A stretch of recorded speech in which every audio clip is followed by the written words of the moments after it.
locked in maybe by the end of tonight if as long as they have an okay night. But Philmar could be a story we'll follow later. So a lot to keep an eye on when it comes to the trucks this evening, and a lot to discuss in length when it comes to the feel of the trucks, when it comes to what the teams are going to have to do tonight over the course of 40 minutes. A lot to discuss.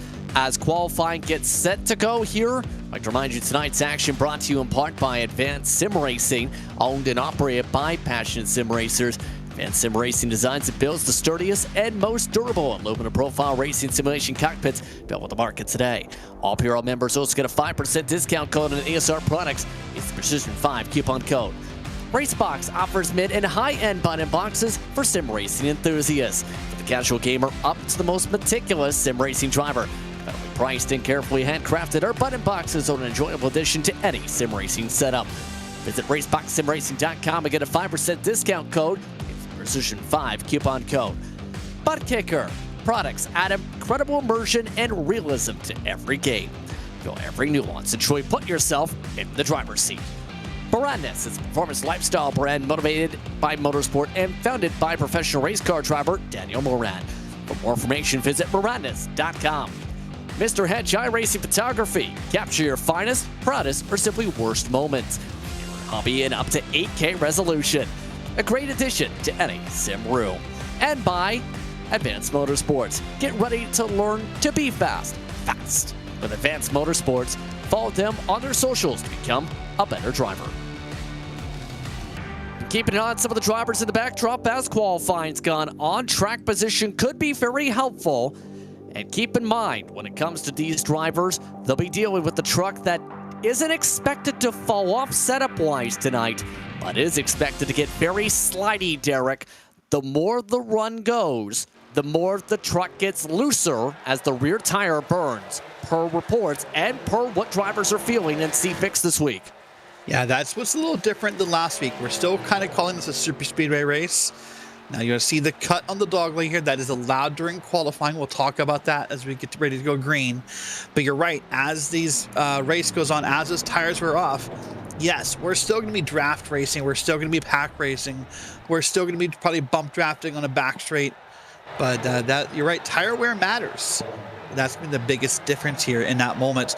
About a minute left in qualifying. A lot of drivers are done. I see Kyle Dewey still on track. I'm not sure who else is still out there. But JP, this could be a wild night. We should probably just talk about the red line now and get the red-nosed elephant out of the room. Now, keep in mind, when it comes to this, in official racing, drivers have said, it's not yellow, I'm not afraid to go under it. But it's important to mention that, in theory, you go underneath that line, there's a lot of potential for drivers to slam into you when you come back up. So, in turn with the PRL tonight, not expecting anybody to go underneath that because in real life, that is a penalty if you go underneath it to pass. Yeah, and in fact, the PRL admins came up on the driver radio just before we went live and reminded them they can cut that dog leg right there on the front straight in qualifying. In racing, though, the admins will be adhering to the real life red line rules. So during the race, that will not happen here. But I think the grid is done. Qualifying is over, JP, and it's time to go through our starting grid. Let's take a look at how they'll start this evening. In turn, 23 drivers took times. 30 made their way to the virtual Atlanta Motor Speedway tonight in Hampton, Georgia. The 1.54-mile Super Speedway ready to go with Mike Richter setting the pole time. Stephen Kirby will start outside front row. The difference of the pole time, 6 1,000ths of a second. Forsaken Cowgill, 3 and 4. Cowgill came just short of winning at Daytona last time. Stacy Hunter in Wetback Racing Hunter's colors in 5th. Philip Beaver for Philmar in 6th. Kevin McGarvey is on the next page. He'll start alongside Evan Williams as he looks to try and find a way to bake those cereal bits. Andrew Sharp starts alongside Tom Embassy. Then it's Austin Hunter trying to find a way to make some moves working alongside Jake Mackey. Edward Peltz, he starts 13th tonight. Expect him to try and make some shake and bake work in Michigander truck. Nicholas Hunter 14th. Brett Adams and Mike Toomer Jr. the top 16. Kyle Dewey start alongside Jordan Miller in the top half of the field. Also back in the field, Matthew Abaca alongside Ryan Latshaw. A long way to go up to the front for Latshaw tonight. He'll start in front of Mankowski and Zachary Austin. Antonio Bannister starts 23rd. He was the last driver to take a time. Zach Panzarella starts at the back. Dylan Smith doing the same at 25th with Tanner Johnson alongside. John Jones alongside the Gold Octopus of Garrett Austin. And starting at the tail, Marty Calvert, Colton Easterday will start shotgun on the field tonight from Atlanta. So once again, 40 minutes up on the board. These drivers expect to go about 50 laps or so on the fuel with the Super Speedway package.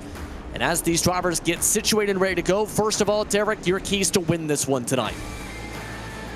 I think the biggest key to victory, JP, if there is one, is going to be staying up front. You and I have seen a lot of racing this week where the cautions are plenty and the wrecks are massive. And in theory, the closer you are up front, the more likely you are to avoid that wreck. Unlike Daytona, where there's all kinds of track to avoid a wreck here, once a wreck happens and it sort of breaks out, it feels impossible to avoid. And a reminder that if you want to be able to join this series and the others in PRL, signups are open to the public for Season 2. So if you feel you can have a chance to battle with, say, Mike Richter and take his pole award away in the future, sign up now. Mike Richter, as mentioned, getting the pole award. He'll start as the control truck. It should be an interesting one. Keep in mind, it was a gift party for drivers coming in with a lot of screaming gifts from him and his teammates. Yeah, great job by Mike here. It's just securing that one extra bonus point for taking the pole here. I'm excited to see how this plays out. I have a couple dark horse picks. We'll get to them later because the pace truck is down. Are you ready to go Super Speedway racing again? Mike Richter in control. Green flag is out. We're racing from Hotlanta.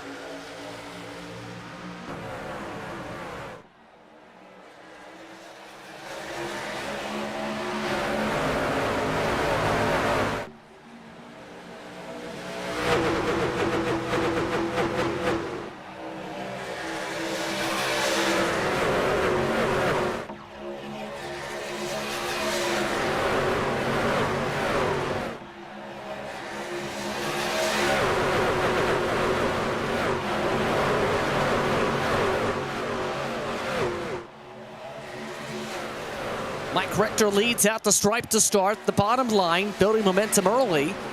Now, a lot of talk when it comes to Atlanta. Sees the short line being the bottom line. That middle line can be a little bit better at times is the key. The bottom seems to be the preferred groove here this week for Atlanta and trucks. Yeah, I mean, anytime that you have a bottom line or a shorter line, it's always faster to get around it. It's the quickest way to get anywhere. So, and that red line also sort of provides like a guide, if you will, for those drivers who want to stay to the line. There's a great move by Fonseca, by the way, who told me he didn't get a whole lot of practice in this week. He said, it's just another super speedway. So we'll see how he fares here with a little practice, but doing great so far up to P2.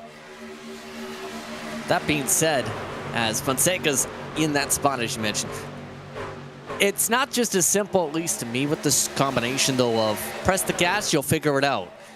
This track is still Atlanta, and Atlanta is still one of the more difficult tracks on the service, albeit with the super speedway configuration these days. There's a lot of slide when it comes to these cars and trucks that we're expecting tonight.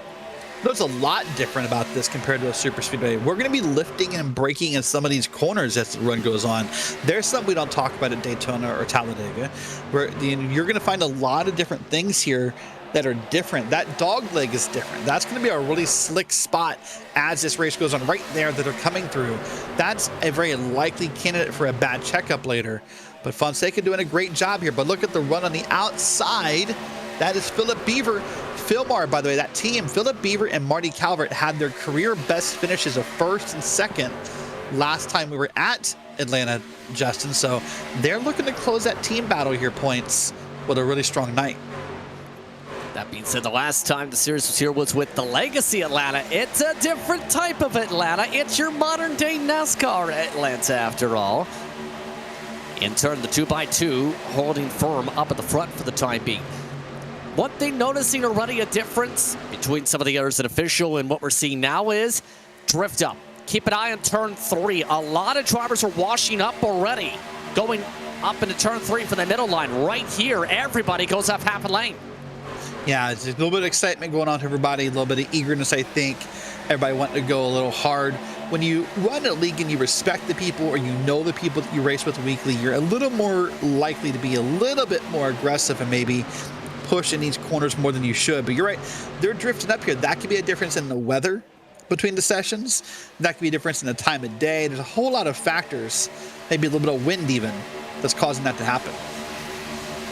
At the back of the field, Antonio Bannister finding a way to really shorten the right side of his truck by slamming all the fenders off. That's not what you want to do. He's lost the pack. And that's a blow motor. That saw that dark puff out the back, JP. I don't know if he was trying to get it back into gear or something and money shift it, but that puff of smoke means he's done. That's a blown motor. Well, that is not the way Bannister wanted the Super Speedway race to go, and it kind of goes back to the thought of, this is not a simple Super Speedway, it's a complex type. Same realm you can say of iRacing Super Speedway, where you have to be careful on your lines. Say what's got me concerned right now on the top here is Philip Beaver in that 60 truck on the top, JP. Every time we come out of a corner, watch it again here. See if he does it out of 2 here. He's going to drift up higher than the 6 truck behind him of Evan Williams. He does all right there, but when you drift up like that, just like you do at Daytona or Talladega, and you leave that door open, that draft line is going to just welcome itself in, and there's going to be a lot of problems here with possibilities of getting turned. There it is, a little bit higher than the 6. Just those minute details that could be a big difference for later on, especially as these tires burn away at the rear. Just about 10 laps into the run so far. And more bobbling in turn for Beaver. Of note, when it comes to a lot of these drivers, 4 or 5 spots already gained, making about 6. Nicholas Hunter is charging to the field in the 19 truck on that top line. Yeah, Hunter having a really great run here so far as a driver who's really just had some very bad luck with some incidents this season, but doing a great job here. Now look at that push. The 6 is really up all over the back in the Beaver, but they're just not lined up, JP. Every time I see that bump going on, I get more nervous that they're just going to loop it around here. And mind you, the higher you go, the more you risk hitting the wall in the corner in turn 3, especially because while you can go 3 wide, while you can absolutely run the wall like in real life, that big bump in turn 3 pushes you up half a lane if you're not ready for it in the draft. A lot of drivers found out the first times here, especially in the past year or so, you could absolutely slam the wall and cause a crash that way. Yeah, you can absolutely cause a crash. This wall will bounce you back off really quickly like a pinball, and you'll be back in front of the field in no time fast. Here's an onboard shot from Fonseca. Look at him giving a bump draft there to Mike Richter. Richter doing a great job here, JP. Led every lap so far. And, you know, with the way the rules work here in PRL, with the lack of red line passing or below the red line passing, this top lane needs to carry some momentum, or they're not, to get around Mike Richter, or he's going to lead the whole race. That is until the potential pit stops where the packs can really split apart here. We'll talk about that if it comes up here. Lap 14 next time by. Think of just trying to play with the throttle. That is something you have to do a lot on the super speedways. It's not just press the gas pedal, 100% throttle. You're 100% good. No, especially not here at Atlanta. You really have to play with the throttle and be ready here. However, you know, a lot of that drifting up you saw earlier from the trucks, a big common cause of that is lifting, because when you take the momentum and the accelerator out of a vehicle, especially the trucks, they do tend to want to drift up a little bit more until you put some power back into them here. So that could be a cause of what we're seeing earlier. But now on both lanes, the bottom and the top, these top 2 have minorly broken away. They're still carrying the draft lines behind them. And yeah, you're right. We're probably not. We're definitely looking at pit stops, I should say. The question is, will it be green or yellow? But man, oh man, it's getting tight here. But look at the 6 is trying to push on the outside, trying to push Beaver out there and see if he can make it happen. Still hasn't been able to make it happen, really, with that bottom line having a little bit better organization. Beaver in turn, starting to have to lift a lot more, it seems, on that top line. That being said, when it comes to all this, with Atlanta, it could have some differences too on how you want to play this. Do you want to be at the front, the middle, or the back? Kevin Harvick in the Daytona 500 had a great point on that, where at the front, less variables, less cars you have to deal with. It's a little easier when it comes to the middle. It's a little easier in the draft when it comes to being the very back. But there's been more variations or variables, according to Harvick, if you're further on back. He was amongst those in the stay at the front category. Yeah, you remember that he definitely was. And there's definitely some across this race. If we could take a look back at Zach Panzarella for just a second on the camera here, he's definitely in the, oh, Philip Beaver up top. Oh, man. But Panzarella is well in the back there, barely hanging on to the back of the draft here. There he is. So he's part of that hanging the back crew you talked about. Zach's kind of riding behind the draft, hoping to avoid whatever happens here. So a great example that he's not back there because he's, off pace or having a bad time. He just wants to have some space in case something happens here. But man, back to the front we are. Now the top line's fallen back a little bit.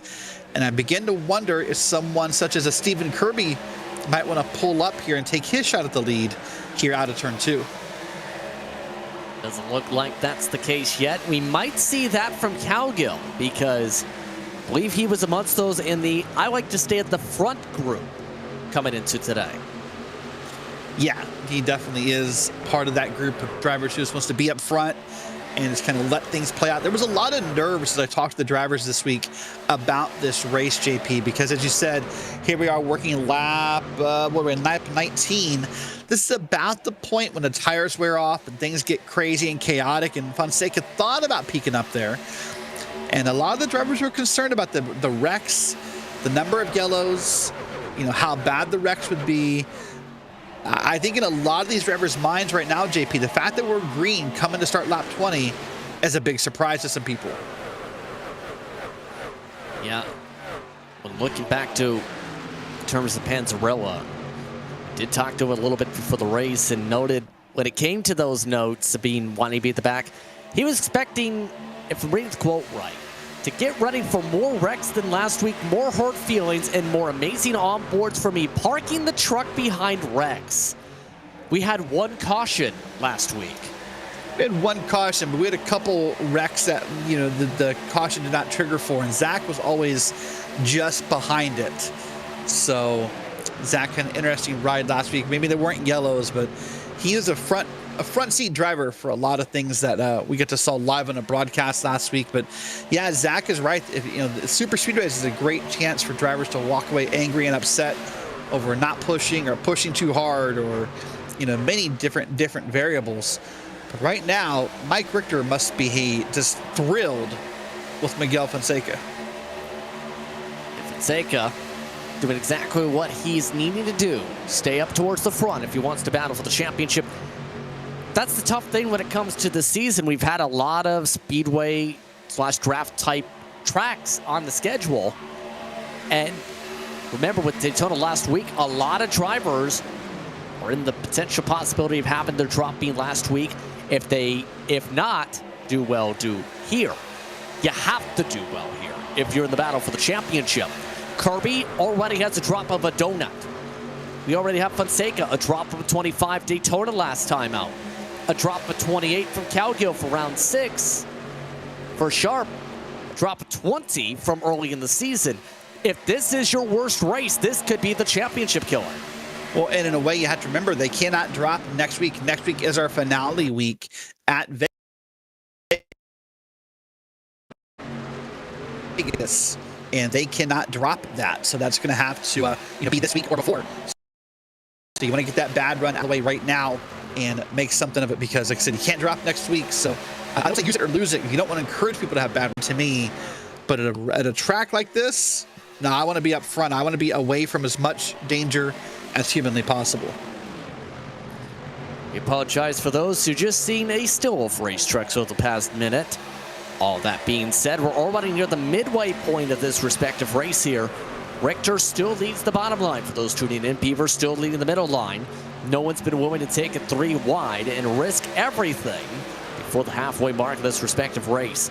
So as they settle out here, eventually the pit stops expected to come here. We're already past 25, 26 laps in the fuel run. The run's expected to go another up to 25-ish. We're talking about pit stops in theory towards the final 20 minutes, if not 10 minutes, if this stays green.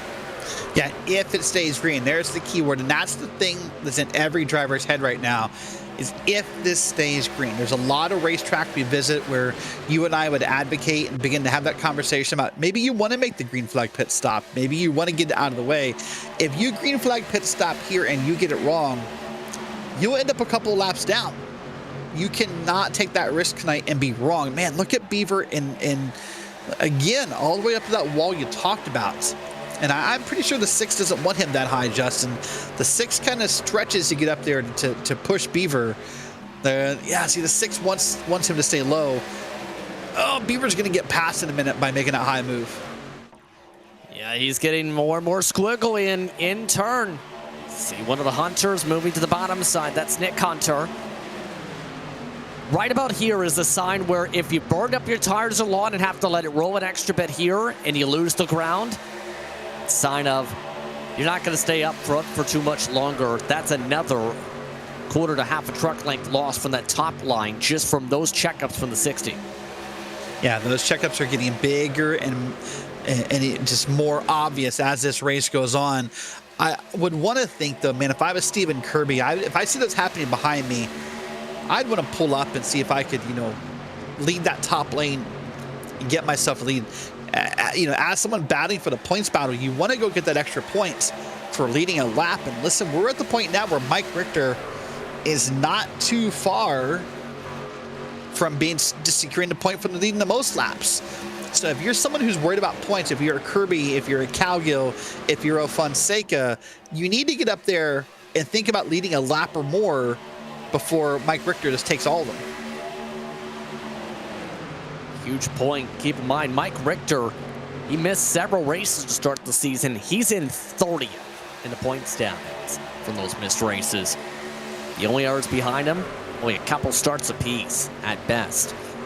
So with 24 minutes to go here, no urgency quite yet to shuffle him out, it seems, from Fonseca. I will say, whoever's in the drafting lines, not as the lead truck, they're able to save a lot of fuel by doing this, albeit not with the bonus points, but they are able to save the gas for the strategy. Yeah, and of course, the reason why you want to sail... Oh, hold on. Come back to that in a second. Nice drift up there by Richter. I'm not sure. I think he was just trying to see if he wanted to lead the top lane and quickly said, no, I'm good. But that check up there is now allowed Philip Beaver to get it back even door to door here. And I'm not sure if Richter slid up by accident or if he was trying to lead the high lane, but he gave up a lot of ground right there. Now that might have just re-sparked the momentum for the top line. Beaver not electing to side draft too hard here. Nearly puts himself in the wall trying to get a run off the corner. Richter still has the better line at the bottom. Beaver. Oh, well, contact together. Oh, some trouble. Flag is out. It's in the heart of the field. John Jones, Ryan Latshaw gets involved. Andrew Sharp gets turned around. And Panzarella having to dive into the grass. Had it land in his lap. Yeah, made a little bit of contact at the end of that wrecked Panzarella. There it is. Probably I'm going to guess it. Looked like a truck, pardon me, came down from the second lane from what I saw quickly in the live shot and caused that. I'm not sure if it was on purpose or not. We'll find it on the race spot replay. But there you go. This is why you don't want to pit under green, because now everyone can do it under yellow. Let's watch the replay here. That was Jordan Miller on the contact, and then hard contact across the track. Peltz and several more fall right in. Panzarella tried to dodge it, but that just went straight in front of him. Yeah, just a truck appeared in front of him. Nothing he could do about that. From that shot, I couldn't tell if that truck came down on purpose, like he wanted to, or if he just got loose, but that's how fast it happens here. And as we talked about, JP, the biggest difference for me in this track and calling it a super speedway is there's not much track here to use to avoid a wreck. And in turn, everyone coming in, this should get everyone good to go on fuel. Mind, there are 3 tire sets available in the pits here for Atlanta Super Speedway. So we'll see if drivers do what is expected here. 4 tires. We had Garrett Austin miss his stall. I believe he's trying to get some lead laps up at the front of the grouping. Everybody else in the box. Yeah, and there's no way here in this first stop that it's not a 4-tire stop for everybody. Later in the race, we'll look at it. But let's watch this onboard replay here. Watch here. This will be right before the wreck happens. Look, oh, there it is. There's the bad bump. The truck in front just kind of checked up, and somebody missed the memo. Jordan Miller. As often seems to be the case, JP, you can almost make the argument that the driver who helps start the contact often avoids the contact, but big calamity there. I feel like you're taking that straight from Joey Logano. I mean, that's an argument for a long, long time. Whether it be from Joey or, you know, other drivers throughout the history of super speedways all kind of feel that same way. And it's not always true, but it's easy to point out when it happens that sometimes the driver who starts the contact, you know, somehow misses it. Well, what a fun race it's been. So go ahead. It's been an interesting one. There's Garrett Austin. He's not on the lead lap. I think I'm not sure where he's going. He stayed out initially and now is going around the field. There is one wave around in front of the rest of the pack here. 1 lap down, Zachary Austin with significant damage in the Flamingo machine. And everyone else coming in for 4 tires and fuel. Richter, Brett Adams picked up a ton of spots there. He's in second from a great pit stop. Yeah, that makes me wonder if maybe he tried a 2-tire stop, which I would advise highly against. I can't understand. I mean, this tire. Watch this replay here. What's this going to be on board here? I believe this is Panzarella we're going to watch here. This is the lap previous on the start of the replay before things got chaotic. Remember, he's back here by choice saying, I expect things to get chaotic. This goes back to the Kevin Harvick theory of the further back you go, yeah, the more easier it is with the drafting, but there's still more variables of things you have to dodge. Wait until the apron becomes a variable. Yeah, it's going to come around here. This right there it is. See, we're already starting to blow it up. Check it down, check it down, check it down. More smoke, more smoke. I got it, I got it. Oh, I don't got it.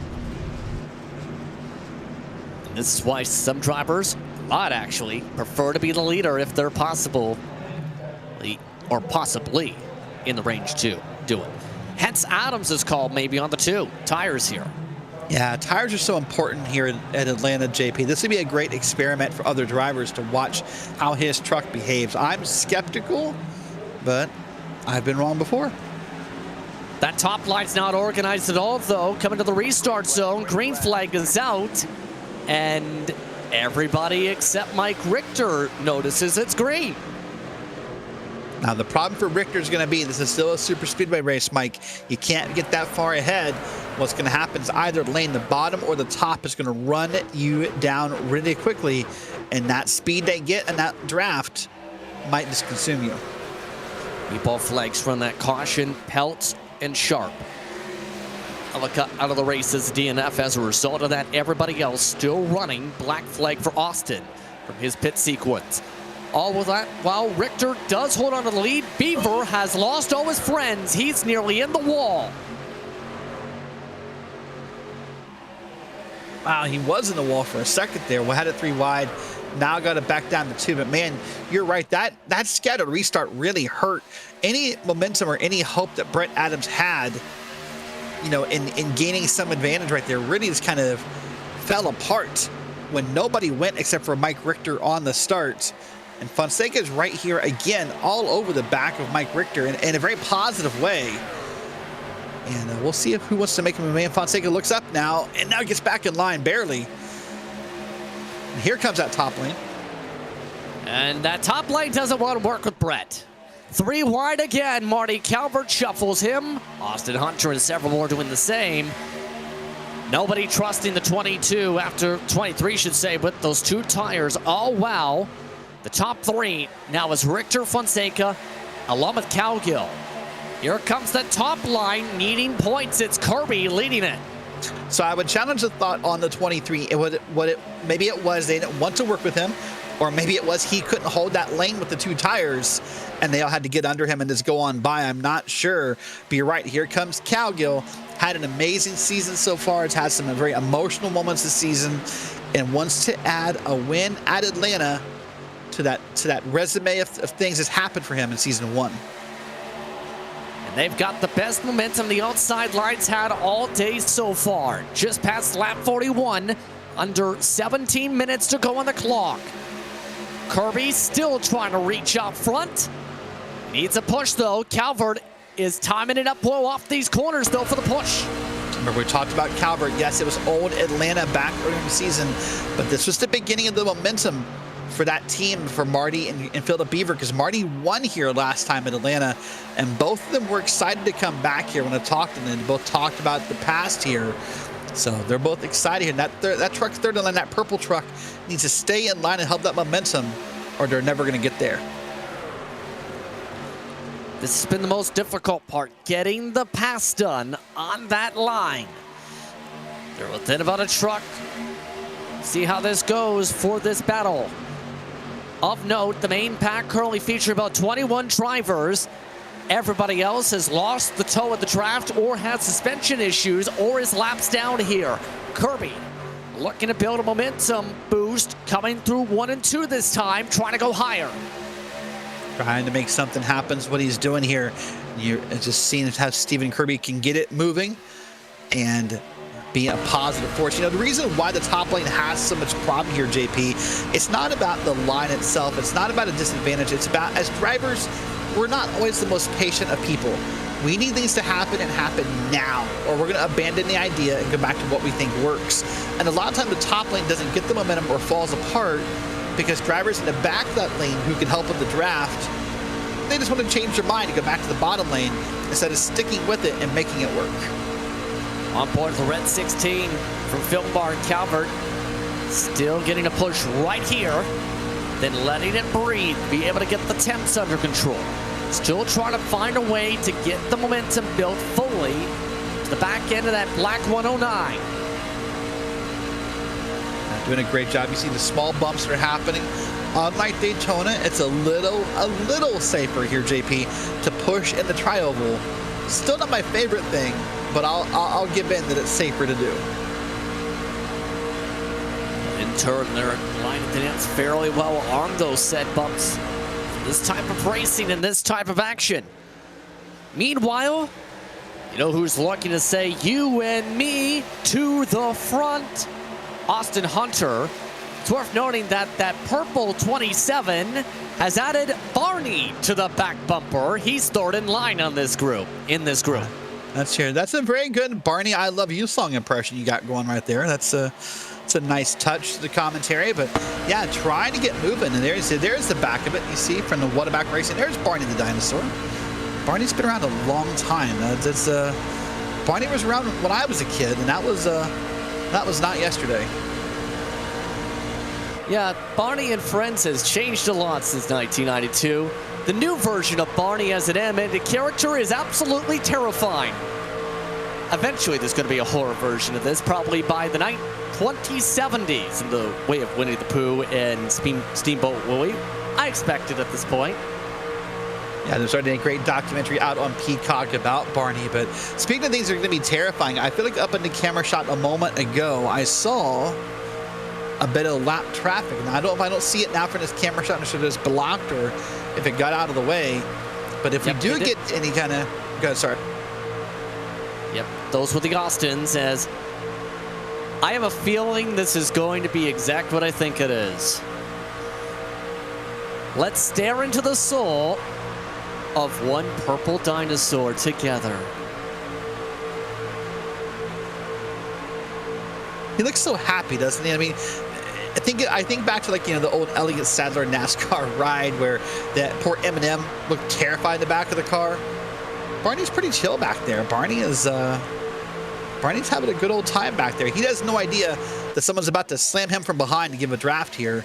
Maybe Barney won't be so happy once that happens, but if we do get to lap traffic, which was about to come up to here, that will be terrifying, much like Barney, because that will be the first time we've really had any kind of forced 3 wide racing here in this race so far. And 3 wide here is difficult at best. Beautiful look at the pace track as we get to about under 12 minutes to go. Here's a look at some of the traffic we're talking about already. Zachary Austin losing the draft by wide margins. Both the Austins not having a good day. Richter keeping up absolute domination up at the front. So far, he's led 47 laps. Only a couple laps not led by Richter, by Philip Beaver and Stephen Kirby, who do have a point apiece with their lead lap. Yeah, I think both those were under cautions how that happened. But other than that, under green, Mike Richter has led here wire to wire, I'm pretty sure. Unless Kirby maybe slipped in a lap here under green that I didn't notice. This has been the Mike Richter show. How long does that show? Keep getting controlled by the 51, though. This is the best the top line's gotten alongside Richter. This point, no lap traffic nearby when it comes to these leaders for the time being. Most of the field is in this pack. 22 drivers, 1.6 seconds apart. 10 minutes to go when we get back to the stripe. And listen, this is what we love about this style of racing, right? Where 10 minutes to go, 1.6 seconds separates the field. There's that reality that anyone in this pack, in theory, has a shot at this. But the track and the draft are the great equalizers to what we do here. And that's what the adrenaline from this comes from. That's where the drive to do this comes from. When you can win this race, you feel like you've accomplished something.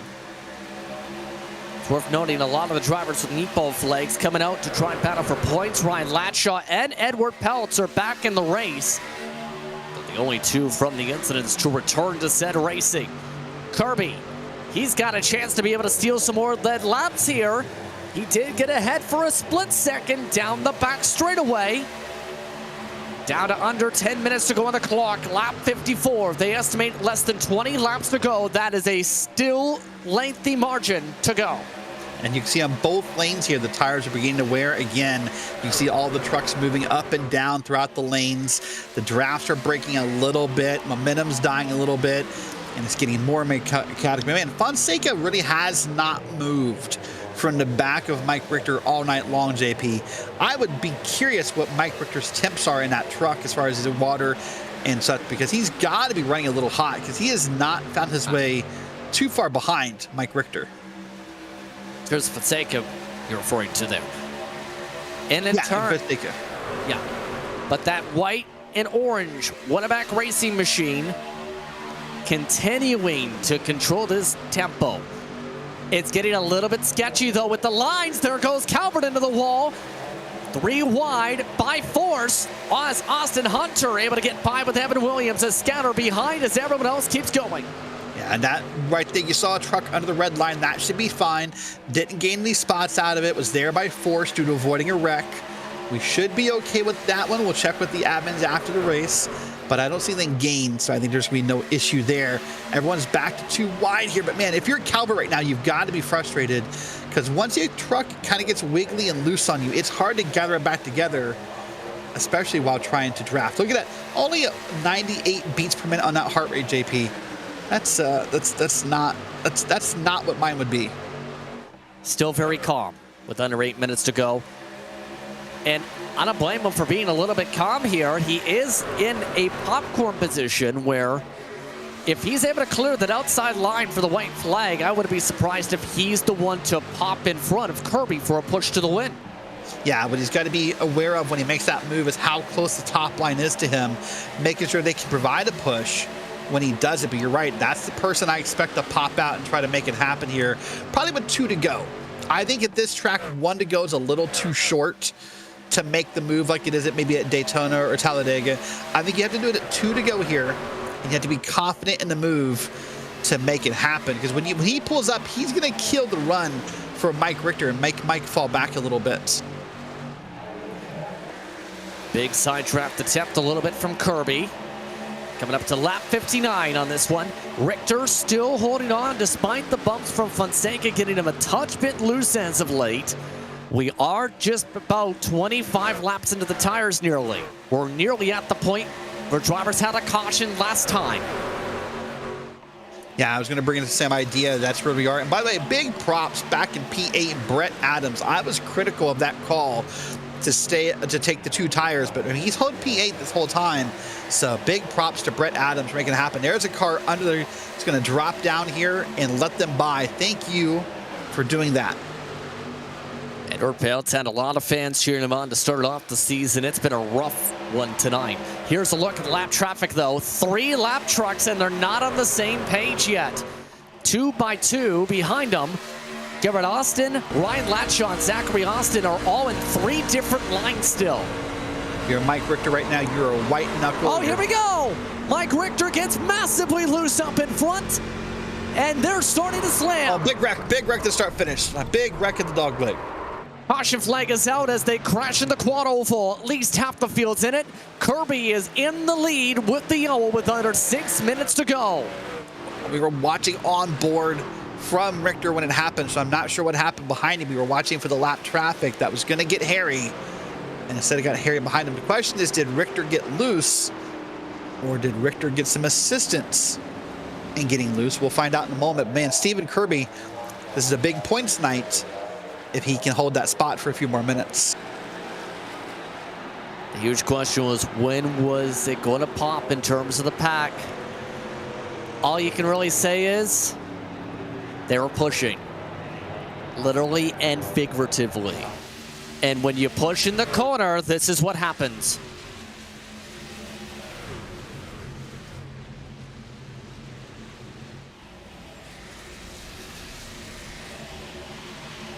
It's at least a 10-15 truck incident there. Several are missing the pits in live action. This could come down to time, if not a 2-lap shootout. Yeah, I think we'll get green again. I don't think that's the concern, but not more than once. So once we go green, it's going to be, that's the race.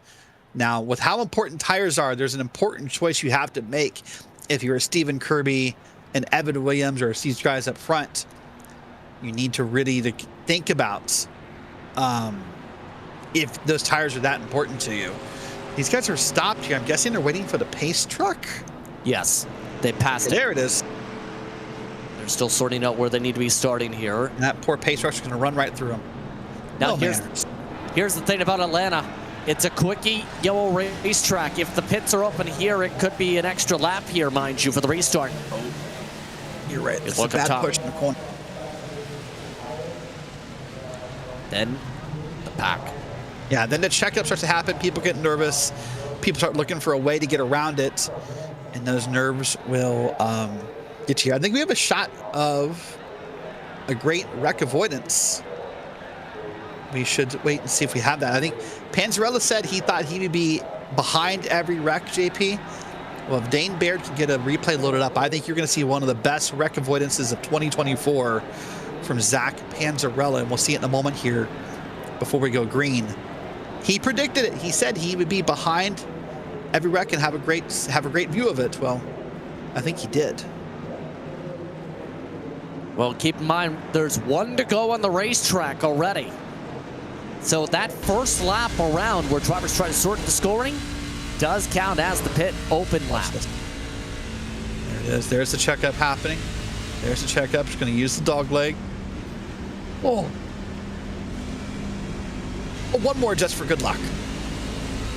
1 for 2 today in wreck avoidance. That time does get him some track position. He's now in 11th for the restart. However, under 3 minutes on the clock. Next caution ends it. How close was it for the 12? Look at the slow-mo. Look at this. And multiple times. He's going to have the green and black truck on the outside. You have the smoke here. Oh, man. There it is up top. You see just how close he is here. This last one that spins back to the left in front of you, no. This is going to be the close one. Right there. Oh! Thankfully, that driver held their brakes. I know we don't exactly use paint on the trucks anymore, JP. We use, wraps, but one more layer of paint on that truck this morning. He might have been involved in that wreck. It's Kirby up in front. Meanwhile, Williams, Fonseca, Hunter, and Calgill, your top 5. Kirby looking to take advantage of the big one. An under 2-minute sprint. Green flag is out. This is for the win in Atlanta. Find it interesting, Kirby decided pretty instantly he wanted to try to get up top. He might be nervous about the bump he saw Fonseca make. And he got a big gap there. He actually let someone in. Is that Evan Williams who got down in the P2? Williams is in a prime position as they go down the back straightaway. Fonseca now shuffles out topside. Austin Hunter trying to reach to help. Kirby still maintains the bottom side. Coming down towards the final minute, only a couple laps to go. This is it, JP. It's either yellow or checkered flag. One of the two is going to end the race here in about 1 minute and 10 seconds. And a great wide shot here from the scenic look at Atlanta Motor Speedway. And Evan Williams has got a great line. Fonseca's well back here. I don't know if they have the time to build that momentum to get back in front unless someone pulls up in front of them. Expecting the potential of another lap here based on time. Keep an eye on Barney at the flag stand. Kirby tries to play the defense. All while Williams sets it up in the popcorn seat. 41 seconds of the clock, 2 to go. Speaking of Barney the flagman, there's a Wrexham right here. The yellow, this is it. Done. Caution flag is out. This is the race. Amongst those involved, John Mankowski, Nicholas Hunter in the battle for 15th. And Stephen Kirby takes the lead and holds on to it. For Kirby, he's in line for win number 3 as the clock reaches zeros this upcoming time by. Watch in the middle of the screen here. You'll see the wreck happen. There it is. And Kirby plays it to where he crosses the line as it reaches zeros. He still needs to take the checkered.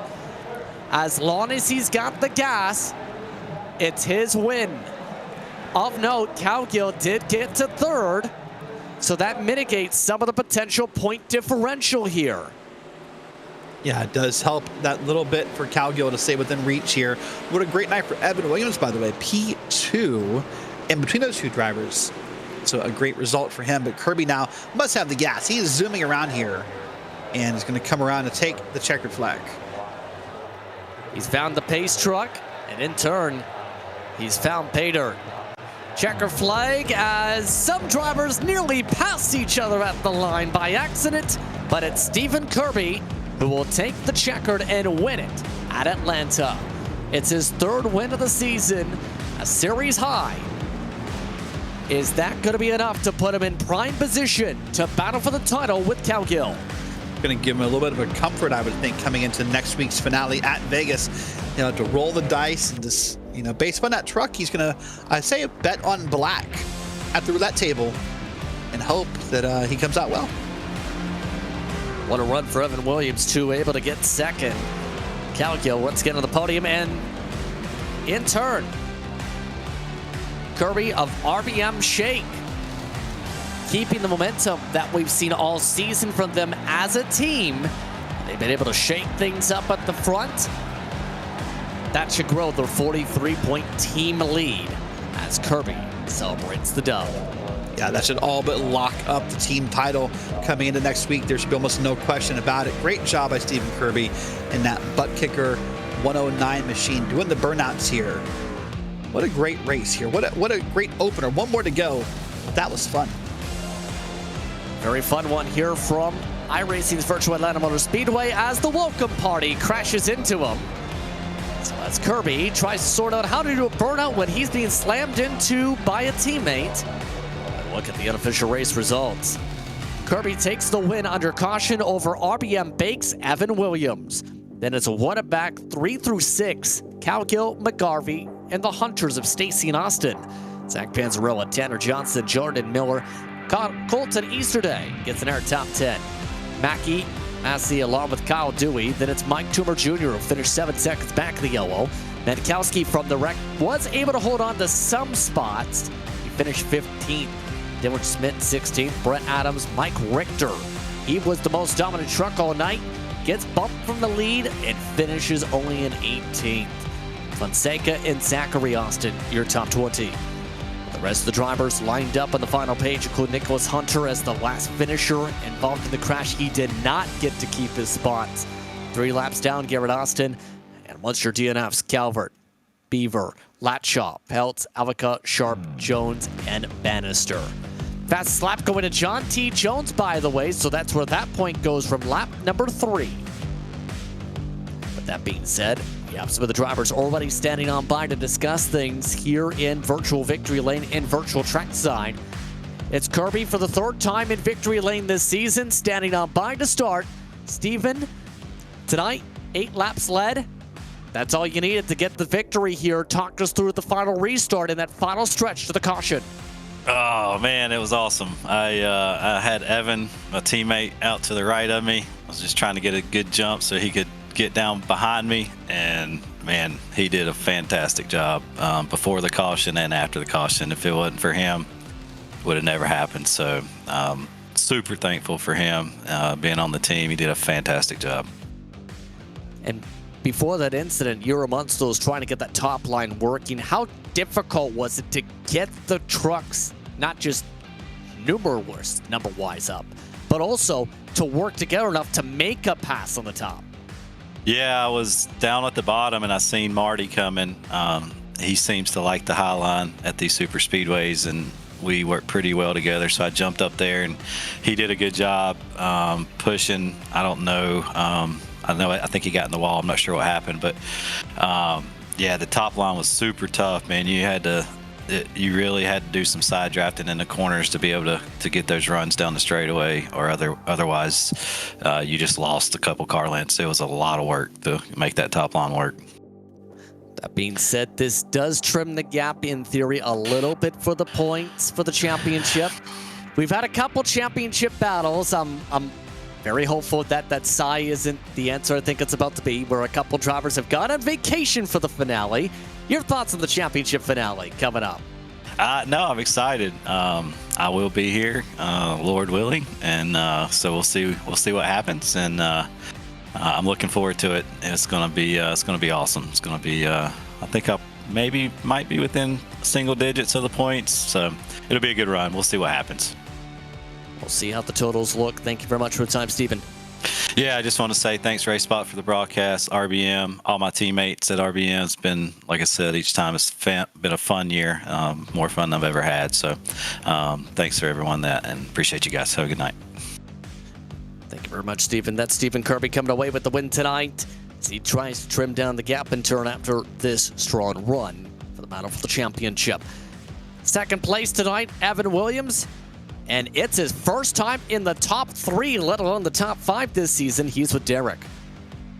Evan, as Justin said, it's your first time up in the top 3 this season.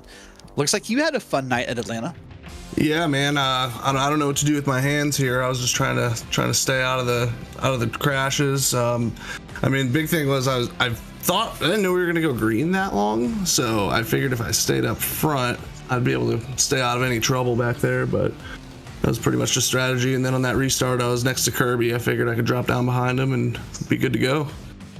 So throughout the night, we saw you maybe have some troubles in the beginning of the race at least.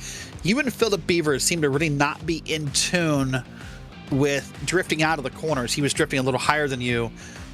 Was that frustrating? Were you okay with that? It looked like you just wanted to pass him, but maybe we're second guessing yourself. Yeah, I was trying to draft with him, but he kept getting up real close to the wall, and I was not trying to rub the wall there, and I didn't know what was going on. Obviously, I couldn't communicate with him, so it was me just kind of trying to stay behind him as best as I could. But yeah, I mean, it ended up working out. I mean, came off the pit pretty good, and after the restarts, we were just I just tried to catch up to Kirby the whole time, pretty much. All right. Well, listen. Atlanta is one of the bigger homes of Chick-fil-A, so I have to ask, in honor of your second place run, do you have a favorite sauce at Chick-fil-A? Man, it's a tough run between Chick-fil-A and Polynesian, to be honest with you, but I think Chick-fil-A takes the cake on that. There it is. Well, a fan of Chick-fil-A sauce he is, and the person who got P2, that's Evan Williams. Good job tonight. That's Evan All right, Williams. Evan Williams coming away in second spot here this evening. This is Chick-fil-A country, after all. Patrick Cowgill, meanwhile, finished off in the 3rd position. Patrick, you're inside the top 5, top 10 all day, kept towards the front most of the day. In turn, talk us through what it was like in the heart of the pack. It was not fun at all. The engine noise was kind of making me daze off, and then the truck it was all wobbly. Like, it didn't feel like it does at like Daytona or Talladega where it just kind of feels loose. It actually felt wobbly, and it was not a fun experience at all. That's the first time I've actually ever heard somebody say the sounds of the truck made them fall asleep. In turn, something to keep you awake when it comes to the battle for the championship. Things are tighter now. It's estimated to be single digits. Your thoughts on the title fight? I don't know. It's gonna come down to the last race because Kirby's fast, and I mean, it's all gonna be just how we do on the last race. So. That being said, it is a draft style track, but not a super speedway package. It's Las Vegas, but it's expected to be pack style racing. What is the approach in turn for Las Vegas with it being 1.5 miles? Honestly, I'm not really sure. I haven't done bad there the hundreds of times I've been there before, but I mean, it's really, it could be a caution fest or it could be a full green flag race. If it's long runs, I think I might have a chance because I'm pretty good at saving tires there. If it's not, I really don't know. Well, on that note, Patrick, thank you very much for your time. Anyone you want to give a shout out to real quick? Yeah, I keep neglecting to do this every week. I gotta thank my teammates at SRT Esport, Whataback Racing. I gotta thank my sponsors, CTN, NB1, Connect and Cure, Miracle Flow, and RaceSpot Sim Racing. And you guys for putting on the broadcast, and PRL. Sorry. Thank you very much for your time, Patrick. That's Patrick Cowgill, off to prepare for next week. And as talked about with him, next week, with all the real-world schedules in full swing, it's a time where you go to gamble in this certain city. Las Vegas will be next week for the trucks. You know what's on docket now? The fun time for the Grand National drivers. It's Super Speedway Racing ×2. It's Super Speedway Racing out at Hotlanta, and it's the PRL's Grand National Series now on track, Derek. Yeah, what a great race this could end up being. A little bit more variable than the last race. Of course, Derek Watson here alongside Justin Prince, in case you're just tuning in for the Grand National Series. And I'm excited here. It's gonna be 55 minutes of racing and a lot there to go over, and things staying buried for the wrestling shout out once again. And if Justin doesn't get it, that's okay. We'll talk about that story later. But I think the difference in this race, go ahead, JP. Yeah, let's talk about race cars as everyone plays bowling before qualifying.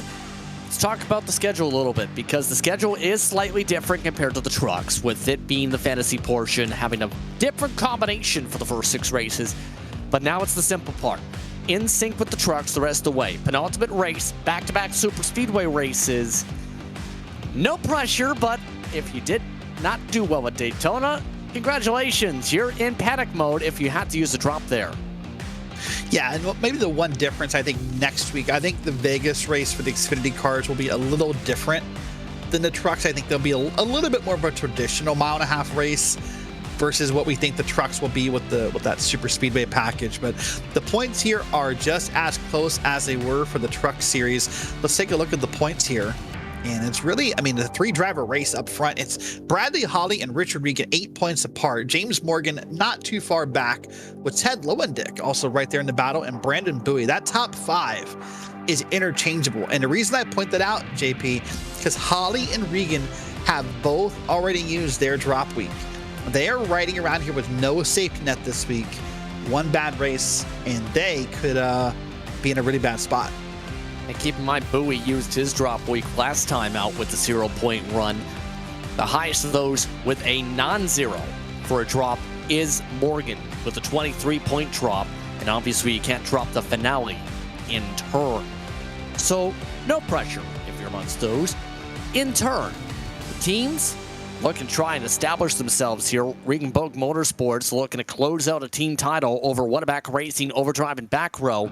Bowie Esports Alpha in 4th. Regenboog Motorsports' second grouping the drivers in the top 5. Ain't No Whataback Girls also taking a slide as of late to 6th.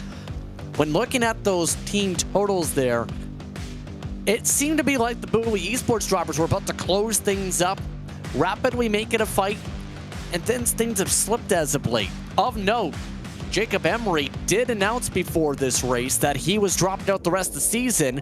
Also, Regenboog's development program losing Dustin Scruggs to shoulder surgery this week. Yeah, Dustin says he'll be back next season, so we'll welcome him back. But a couple of drivers are going to drop off here, so we'll see if that does have any impact on what's going to happen here throughout the race. Now we're seeing the 48 machine. This is during qualifying. And doing a great job here so far, holding that bottom lane. We've seen how important track position was. Extremely important. When it came to the track position last time, expecting a green flag pit stop. Interestingly enough, you know who led final practice of all drivers? Terry Radford set a 30.428. First time all season he's been at the top of the board for any session.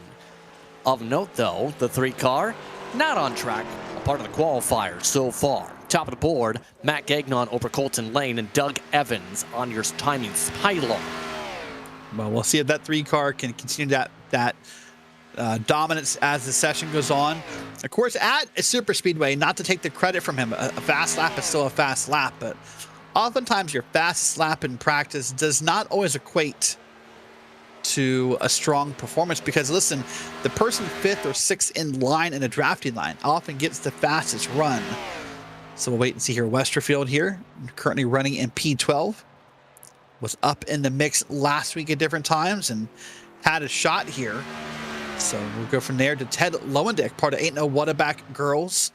Now, Ted's teammate Joey had a horrible crash here in practice, so I'm sure Joey will be back in the pack somewhere. But is Ted, I don't know, JP, I'd be curious to see, is Ted in costume this week? Well, I think we're about to find out the answer, if he is. Seeing as though it's not been switched towards his way, the answer is probably no. Probably no, but I thought I'd lead, throw it up there for our producer, and he just could have missed the cue, I guess. But yeah, Ted's or been he's race not in the banana costume. suit. Yeah, or he's not in costume. But what was about to touch upon this, the penalty today, the 1 penalty today. Terry Radford coming back from suspension from round 6. That's why he's not able to qualify. His teammate RaceSpotTV not able to qualify as well. Of note, the reason for the 72 is he's in a black screen. So that means either he's got a tech issue or he wants to surprise us if he makes it from 9th to the 1st place positioning. Of note, other drivers not qualifying in the session. These by choice: Bradley Halton, Hawley, Dalton Gayer, and several more electing to start towards the rear today. That being said, the qualifying session now to a close for our latter portion of the card.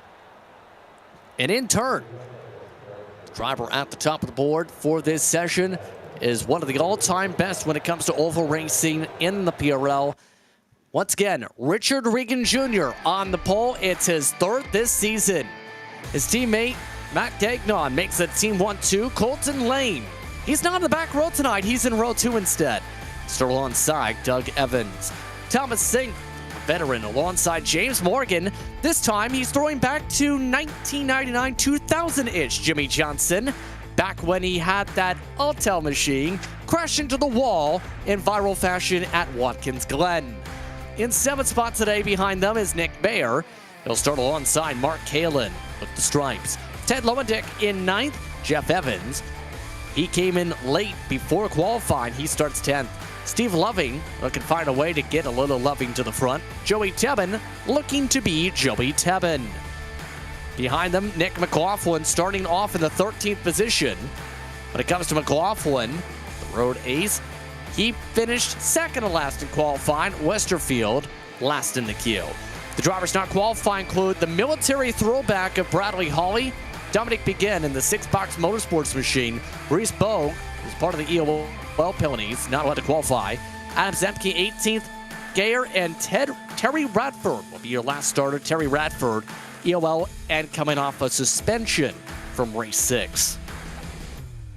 So with that being said, different car, also a bit of a different field to said package in turn. Your keys to win in the Grand National cars tonight. Still going to be the same. You got to be up front. We saw it, how difficult it is to pass at Atlanta in the trucks. It's not going to be any easier with this Grand National car, I don't believe. So being up front and staying up there, track position, I think is so important here. That's definitely the key to victory. The other thing I would keep an eye on, JP, that I think could happen differently in this race is how those tires wear and how these cars handle. I'm expecting a slightly looser race car than what we saw in the first race. So as they prepare here for this respective run, who do you think is going to be able to take the checker tonight? Oh, that's a good question. I mean, a lot of times in these races, it feels like we see a lot of familiar names, but a name that really surprised me last week who ran really well, if I had to pick someone to root for, it's going to be Mark Kalin. Has had back-to-back solid weeks. You know, back 2 weeks ago, had the unfortunate wreck in the beginning, but led some laps. Last week, Mark finished second. I'm going to look for Mark to be competitive again tonight and possibly take this checkered flag. The field looking to have a lot of fun here. Just one caution last time out. Can they keep it clean once again? Regan Jr., Gagnon, your front row. Teammates in control for the green flag. Happy to have it with us for the penultimate race for the PRL and its Grand National Series here from iRacing's virtual Atlanta Motor Speedway. The pace truck is off. The green flag is out. We're underway once more from Atlanta.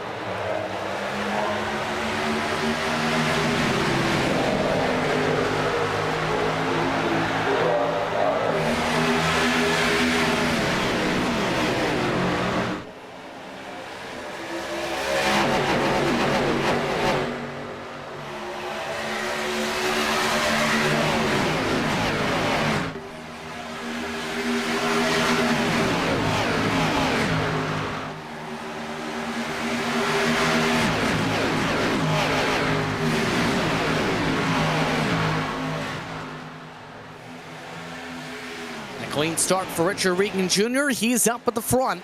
One driver did elect to drop to the very back. You've seen on the apron Steve Loving. He's lost the draft because of that decision. So the thing Loving's hoping for now, honestly, is that this doesn't stay green, because if he's far enough back, in theory, that if a wreck happens, he could avoid it. But you're right, being outside the draft, if this does stay green, he'll have a very hard time. There's Ted Lowendick on the bottom. There he is on camera. No costume, no surprise. Just a normally dressed man, not in a banana outfit. If he wins, he'll be in a banana outfit, though. I hope so. He did it last time at the Rock. Already, Regan Jr. in the VR headset, keeping focused. Doesn't look like he's tilting yet into the corners like we've seen a few weeks ago. More upright. I think he's taken a lot of note on the fact he was leaning before. Yeah, maybe so. Regan and I had a brief conversation before the race went green. Told me his goal is to lead every lap. He does not want to be mid-pack. He wants to be right where he is. So he's stoked to be where he is. Of course, Regan, not very happy after last week's race with some of the thoughts and opinions, but has come back here, wants to prove.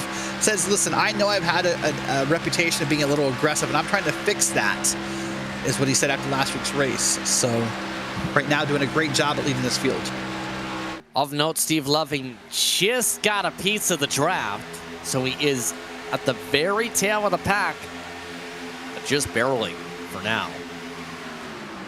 As they all scurry about at the bottom of the racetrack, only a few elected to go up to the top line here. Yeah, right now it looks like Colton Lane is stuck to the back of Richard Regan, but that top lane is a coming. That 2-2 train is a moving along. And there's Doug Evans in second in line behind the 14. There's Doug with the multiple screens, those big, massive monitors. I love that setup. That's one of my favorites. And there's nothing like having a big old deer head Be able to stereo on down while you're driving too. I can't believe they haven't fixed that. I assume that thing just ran right through the wall. You know. I mean, sometimes that's how they get there, right? They ram their head Yeah. to the wall and then... I'm not going to finish the sentence. Use your imagination. That being said, Evans is second in the line. He's one of just 4 or 5 on the top.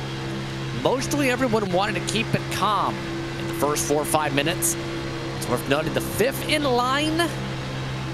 You should be shocked. It's Terry Radford who is amongst those up there, along with both the Evans, as well as James Morgan. As here's the full view. Yeah, that deer has no soul. I have to say, I think I'd be a little creeped out.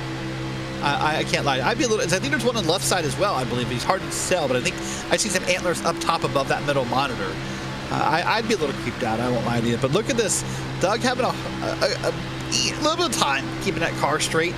We know, of course, that holding a line, quote unquote, at a super speedway is not as easy as it sounds. But that car is moving a little bit. Beautiful camera transition there. Went from real life to sim just like that. But right now it's Colton Lane, part of What a Back Row, pushing Regan around. And right now just kind of keeping Matt Gagnon up there at bay. And I'm curious if Colton Lane would move up if Matt makes a run here. That'd be an interesting thought here. And keep in mind, when it comes to Lane, he's done well when it comes to super speedways. Looks like he is having a technical issue. Apparently, Lane just told everyone in the sim he's had a sim issue in the pack. Matt Gagnon, he's still in the top line, and he's watching things with intrigue. You can see the thinking face. Well, the intrigue about Matt, by the way, I know you missed last week, you were away, but Matt was all dressed up last week, had the ponytail in the front all fixed up for you, and it was in a suit and everything. But Matt now back to more comfortable clothes and no ponytail here this week for the racing at Atlanta. Did he explain why he was in a suit and a ponytail? You know what? Actually, I did get a chance to talk to him this week. The ponytail, he said, was just a thing he was doing for fun. We saw it 2 weeks ago. No, I don't know why he was in a suit. It's Daytona. It's the big race at Daytona. You got to look fancy. I don't know. It's like your Sunday best, I guess. You know who's charged the field? Joey Tebben. He's into the 8th position. Up 4 so far. And he tries to make Banana Powers unite with Ted Lowendick. He's also just behind him. Yeah, it'd be a great job if those two could get lined up and maybe push each other around here and have a run at it. But right now, Matt needs Doug Evans to get up there and really close that gap. He needs Doug Evans to get up there in that back bumper. But Doug, hold on. A crash to the inside, no caution. Morgan involved. We stay green as that was at the bottom of the racetrack with Nick Bayer. Morgan is still Tokyo drifting through turn 2. And no luck of the caution for them. Wow. No caution indeed. Yeah, Nick Bayer there was involved, as was James Morgan. Morgan has apologized, so at least Morgan, from his perspective, feels as though he may have been at fault for that contact. But a great save. If we can eventually go back and watch that slide, I know we're green flag racing, but that slide must have felt like it lasted forever. It did up here, so I'm sure for James Morgan, it felt like an eternity. And that could be the nail in the coffin for his championship hopes, just to get the yellow. Yeah. There he is. Watch that number 12 car, the blue and white machine on the bottom. Just barely tapped the back end of that car. And Morgan's going to get loose here, I thought, unless our camera angle just had a weird shot of. There he is. It wanted to spin. It didn't spin, but he did lose the pack along with Bayer. Also, Loving is at risk of losing the pack again. In turn, several drivers did check up for the wreck, but because there was no caution, Jim Westerfield, Reese Bogue, Bradley Hawley, Dominic Begin, and several more are trying to catch up to these leaders again. Lane stayed single file, and that incident really shook things up. Here's the look on board.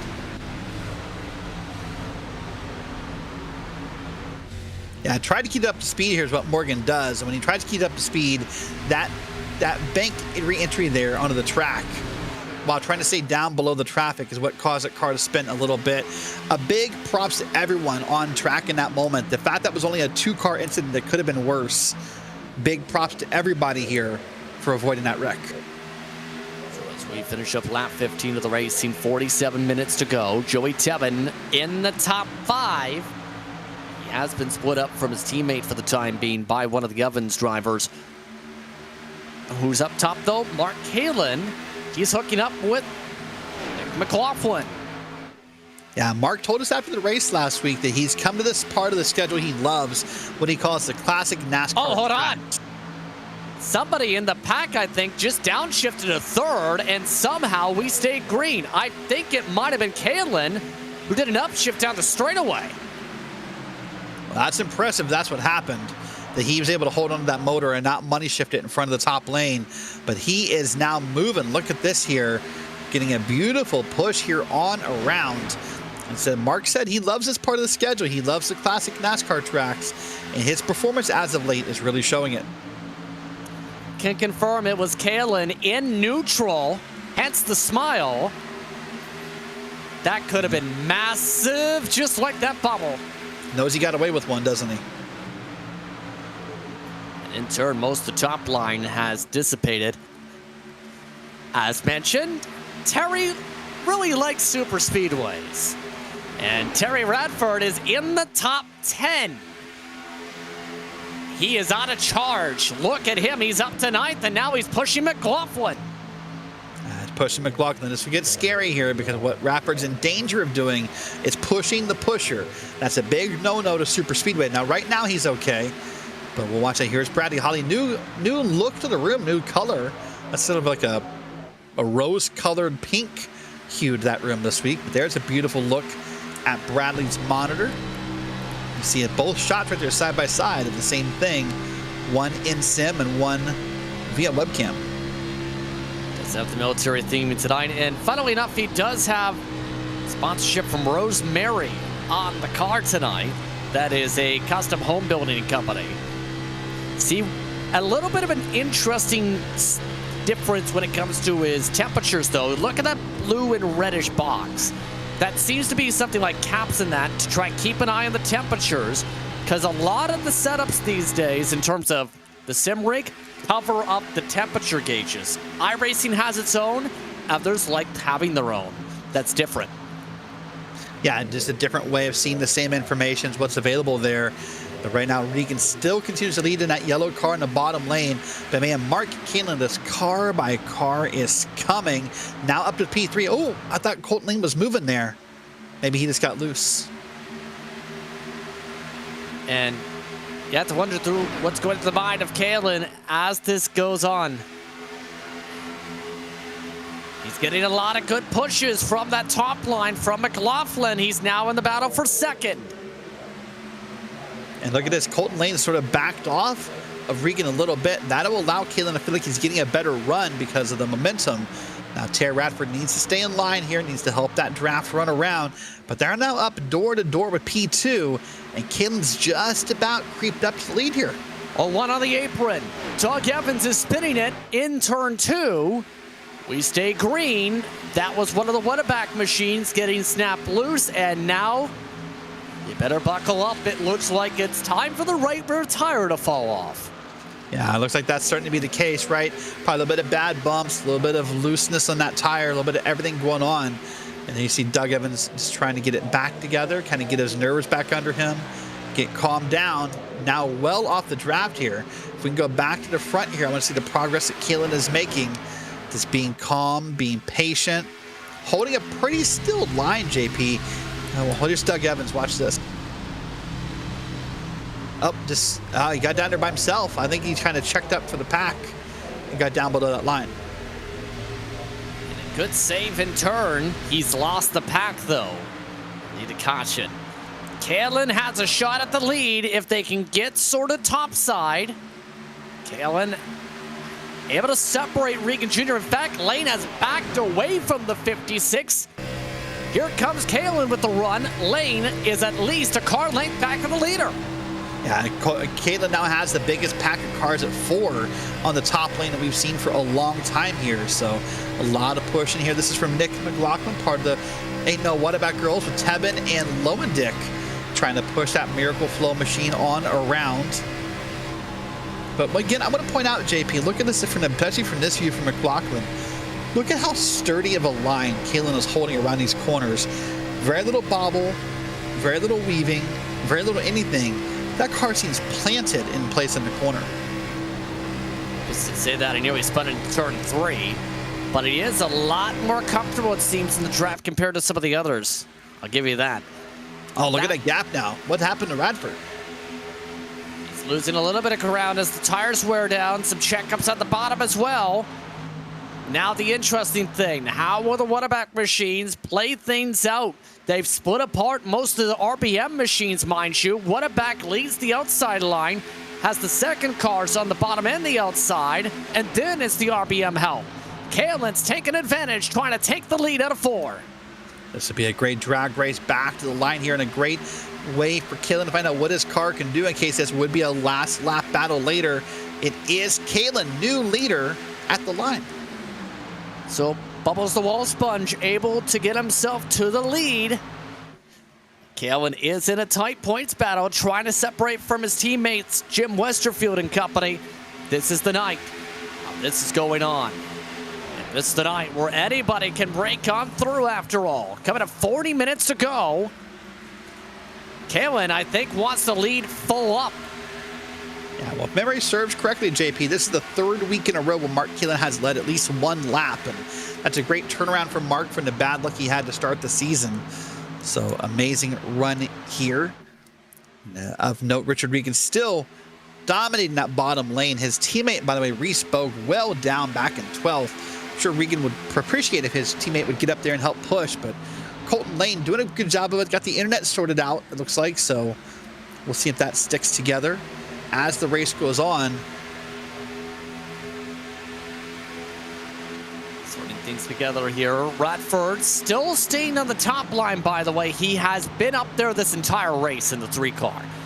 And I was wondering that earlier, and I was going to bring that up as a thought. When you're having a car that you think might be starting to get loose or have some handling problems, you might feel more comfortable up in the top lane because you're not scared about the car drifting up and hitting another car. So, Kalen's got a little loose, speaking of which, and then McLaughlin's going to give him space. In turn, more cars keep swinging it up. I will note we're seeing a lot of Radford swinging wide in that dog leg. That is a risk. We already seen drivers in the trucks slam the wall by swinging it up high side. That being said, more drivers are saying, you know what? He's doing something. We'll try it. As Radford nearly spins himself at the top of the racetrack on cue. Yeah, Radford's falling back a little bit here. All right, looks like Regan's now asking, I think, for Colton Lane to back up a little bit and quit bumping so hard. He says something about, you almost bumped me sideways. So how it goes here. Colton Lane, all the space in the world up there to get up there and lead some laps he wants to. But man, Richard Regan, just what a great driver, Richard. I know at times Richard may, as he said himself, had an issue where people think he's aggressive or, whatnot. But I mean, just come down here and wins. He puts together strong runs, has strong performances, and another one here tonight at Atlanta for Richard Regan. 71 times he's gone to victory lane in the PRL after all, whether it's Cup, whether it's Xfinity, whether it's anything with the wheel on it. There's a reason he's also second most in the category of wins on Wednesday nights. All that being said, a lot of drivers getting off that top line. The top line with this car, we've seen it work for a bit more longer in the trucks. With this car, if you're running the top, the more you run it, the looser you get, and all the drivers up top are losing ground. Yeah, losing ground fast, and that line's really fallen apart. There's only a couple trucks left up, or no, cars. Trucks was last time. Cars left up there, pardon me. You see Kalen's still up there. I think McLaughlin's still up there. I was beginning to wonder, listen, we're 20-ish minutes into this race as of this point. I know conventional wisdom says go halfway and go pit or wait for the yellow. There's got to be some drivers right now with how these cars are behaving with those tires who are already thinking about how they want new tires on this vehicle. The fall off, it's been about 7/10, keep in mind, so there is some minor gain you can get. how long those gains is a huge different story. Something we haven't talked about tonight, trouble! Thomas Sink, Matt Gagnon, and several more crash into turn 3 and 4. Caution flag is out, as here comes the field on the binders. There's that caution. You said some people needed Morgan, Beyer, and others who had fallen off the pack. Well, there it is. This will be the great equalizer. Bogue and Lowendick already with meatball flags from the incident. Lowendick, no front clip on the 72. You have to wonder when that was going to come with how loose these drivers were getting. Joey Tevin and several more got massively loose. Thomas Sink, tech issue, then bye-bye. Yep, tech issue, and then Matt Gagnon got caught up. There's one of the Whataback cars. There's Reese Bogue you see involved. There's a lot of big names here involved in this wreck. Pit stops underway as a result. Time of the caution flag. Regan Jr. in turn, leading them down the pit lane. Others like Lane, to be expected, coming down, and this should get drivers to the end on gas, if not close. Here's an arrow look. Yeah, Sink just got a little bobbled up by himself and was loose, and then kind of came down in front of the field, and you see the calamity happens. Comes back to that point we made in the truck race, where unlike at a traditional super speedway, there's not a lot of track here to avoid a wreck. It just sort of happens in front of you, and you're just there. But Richard Regan leads him again off the pit road. No surprise. Came in first, will come out first. Here's the onboard of Thomas Sink. Thomas Sink also got a black flag already out. There's the slide. Yeah. The blank was circumstance. On some sims, he did see the tech issue. We've seen that in the first replay. His end, and including on our secondary replay grouping, yeah, he just lost it. And that's just a factor, as you said. These right side and these back tires are falling off quickly, and that's what's going to happen in a track like this. Unfortunately, that may not be the only time we see it. Here, watch this from Jeff Evans. Here, just be a couple cars back from the wreck. You see it right here, and Jeff Evans is going to stay in it and just go high. Man, squeeze it 3 wide between Mark Keelan, Terry Radford, and others. But lives. Jeff Evans has been a real magnet for incidents this season, so it's always impressive to see him get through one. The amazing thing in all that too is it only happened to some drivers where they couldn't see what was happening. Others absolutely could. But in turn, a lot of drivers able to take advantage. Regan Jr., Lane, McLaughlin, Jeff Evans, Kalen, Radford, your top 6. Westerfield went through a lot of those drivers to get to 7th. Holly is in 8th here. Dalton Gayer and Steve Loving, who kept it so cautious to start and nearly lost the draft twice, is in 10th. Yeah, a lot of drivers who needed that. Beyer, Morgan, Loving, others who had fallen back for different reasons. Maybe it had some instances. Doug Evans, probably, who had gotten loose, is now back here. Whereas Doug's going to start P11 on the inside. You see that green car back there. So this will be a nice equalizer for some drivers as a chance to get back in the draft and try it again here. Going to go green with about, 32 and a half minutes on the clock probably. Watch this here. This is Dalton Geyer. Slows it down, lets it happen. Oh, just stops right there. At that point, nothing else you can do except, who cares about the lost spots from stopping? It's either have a front clip or don't. Right, there you go.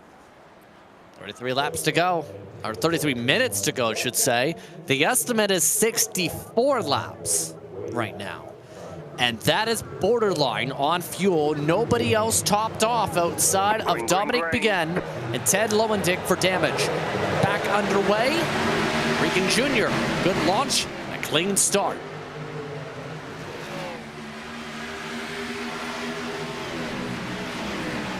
Exactly what Regan Jr. needed, a clean run through the gears. Colton Lane leads the outside group. Nick McLaughlin is up to 2nd.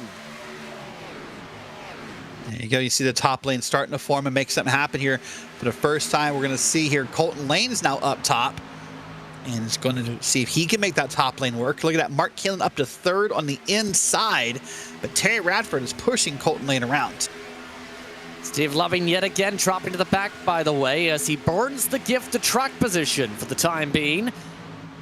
And now this could be huge when it comes to Radford. We've seen him getting a bit loose topside.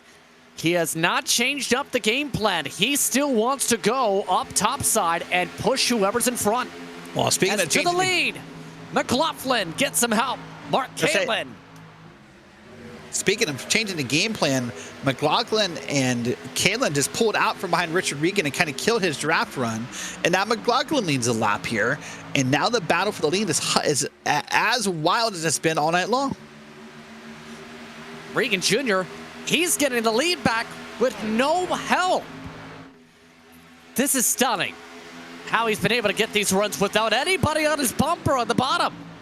A little bit of help from Jeff Evans from behind there. See, Terry Radford's now moved down to the bottom.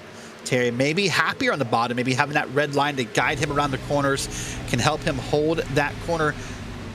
One more lot. Oh my gosh, from the last wreck, Jim Westerfield. Go buy a lottery ticket.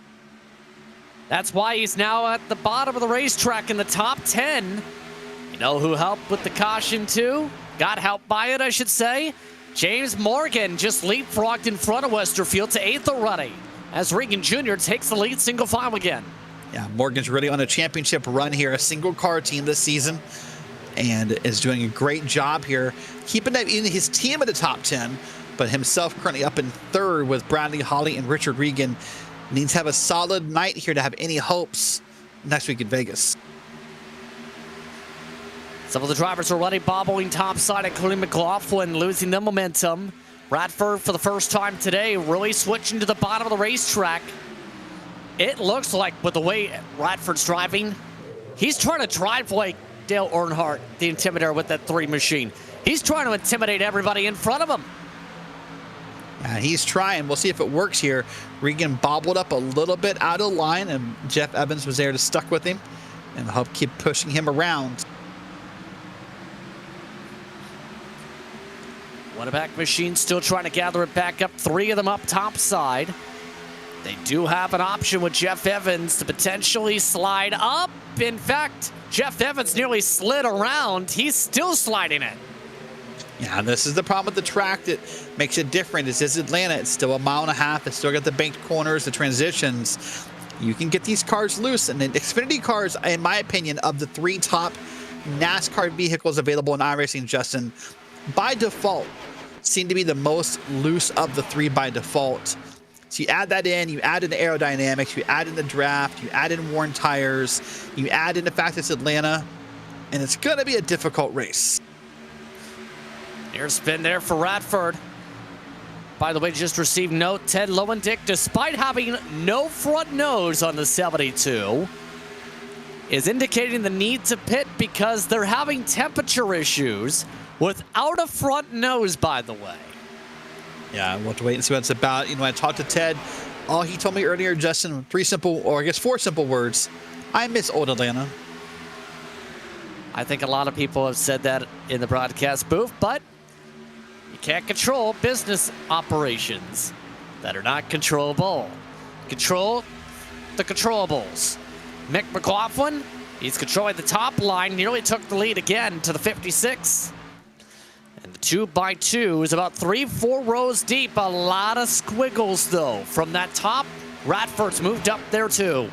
Yeah, Radford's one of the drivers who really is willing to search around and find something. A lot of drivers feel like they're committed to something. At the top or the bottom, they feel like they're stuck there. They have a preference. Radford's willing to look around and search and find something here. But, I mean, him and Mark Kalin have been friends for a long time, so I'm not surprised to see Radford willing to push Kalin. But Radford needs to get a little closer. You need to kill that gap and help Kalin and McLaughlin get around this bottom lane. Under 28 minutes to go in this one. So as they sort together here, the top 3 back to the top line. So with that being said here, how is it going to look on fuel? There's 53 estimated laps to go. A couple drivers we mentioned did top off just in case. This isn't like the half throttle of the Daytona 500, we will say. These drivers are full on pushing. Are they going to make it is a huge question. I mean, to me, you're right. The question is gas, but to me, the bigger question is, will those tires hold out for the whole 33 minutes? Will those right rear tires and right front tires hold out for as long as they need them to on gas? I'm almost more convinced we're likely to see someone, have tire problems in loose race cars before we see someone run this thing out of gas. Now, part of the stagger is by design for those curious. Like right here, Kalen's got a temperature issue too. He's trying to figure out a way to keep the temps down while keeping the momentum. That's why he's poking out just this much down the straightaway. Yeah, that is a problem. We saw the shot earlier from Bradley Holly's webcam, where every driver has their own way of seeing what their temperature gauges are and how hot those temps are. So they need to figure that out. If you're Mark Kalen right now, you don't want to risk blowing up a car in this spot. So you want to get out there and get some air under it. That said, he's got a big enough gap from the car in front of him that I think he's probably not in too big a danger. But you're right, he was peeking out. That intake for the temperatures, by the way, is to the right side. That's why there's some of that thought of, let's poke out that side. The tape by default leaves space there since you can't really change the tape numbers on the Grand National car. That time by, Nick McLaughlin, though, got the edge at the stripe. He's led 3 of them as a result of the poke around. How long can Regan Jr. keep this up at the bottom is my huge question, because a lot of drivers are backing up and not wanting to help there anymore. McLaughlin might have a shot to clear here. Yeah, what's happening is some drivers are backing up as a way to come back to what you said, and that old Daytona 500 style, maybe conserving a little bit of fuel, maybe only being 80 or 90% throttle. But you're right, there's McLaughlin again, and there's clear. He is down, and now Mark Kalen needs the outside. Now Nick McLaughlin for the first time ripping the control of the bottom line away from the 56. And it's been an interesting campaign when it comes to Nick after all. That red 37, haven't seen too much towards the front. He hasn't finished in the top 10 this season. No, despite the success of the Ain't No Whataback Girls team, Nick, it feels like he's had a hard time contributing to a lot of that here. But now there's a lot of movement up and down.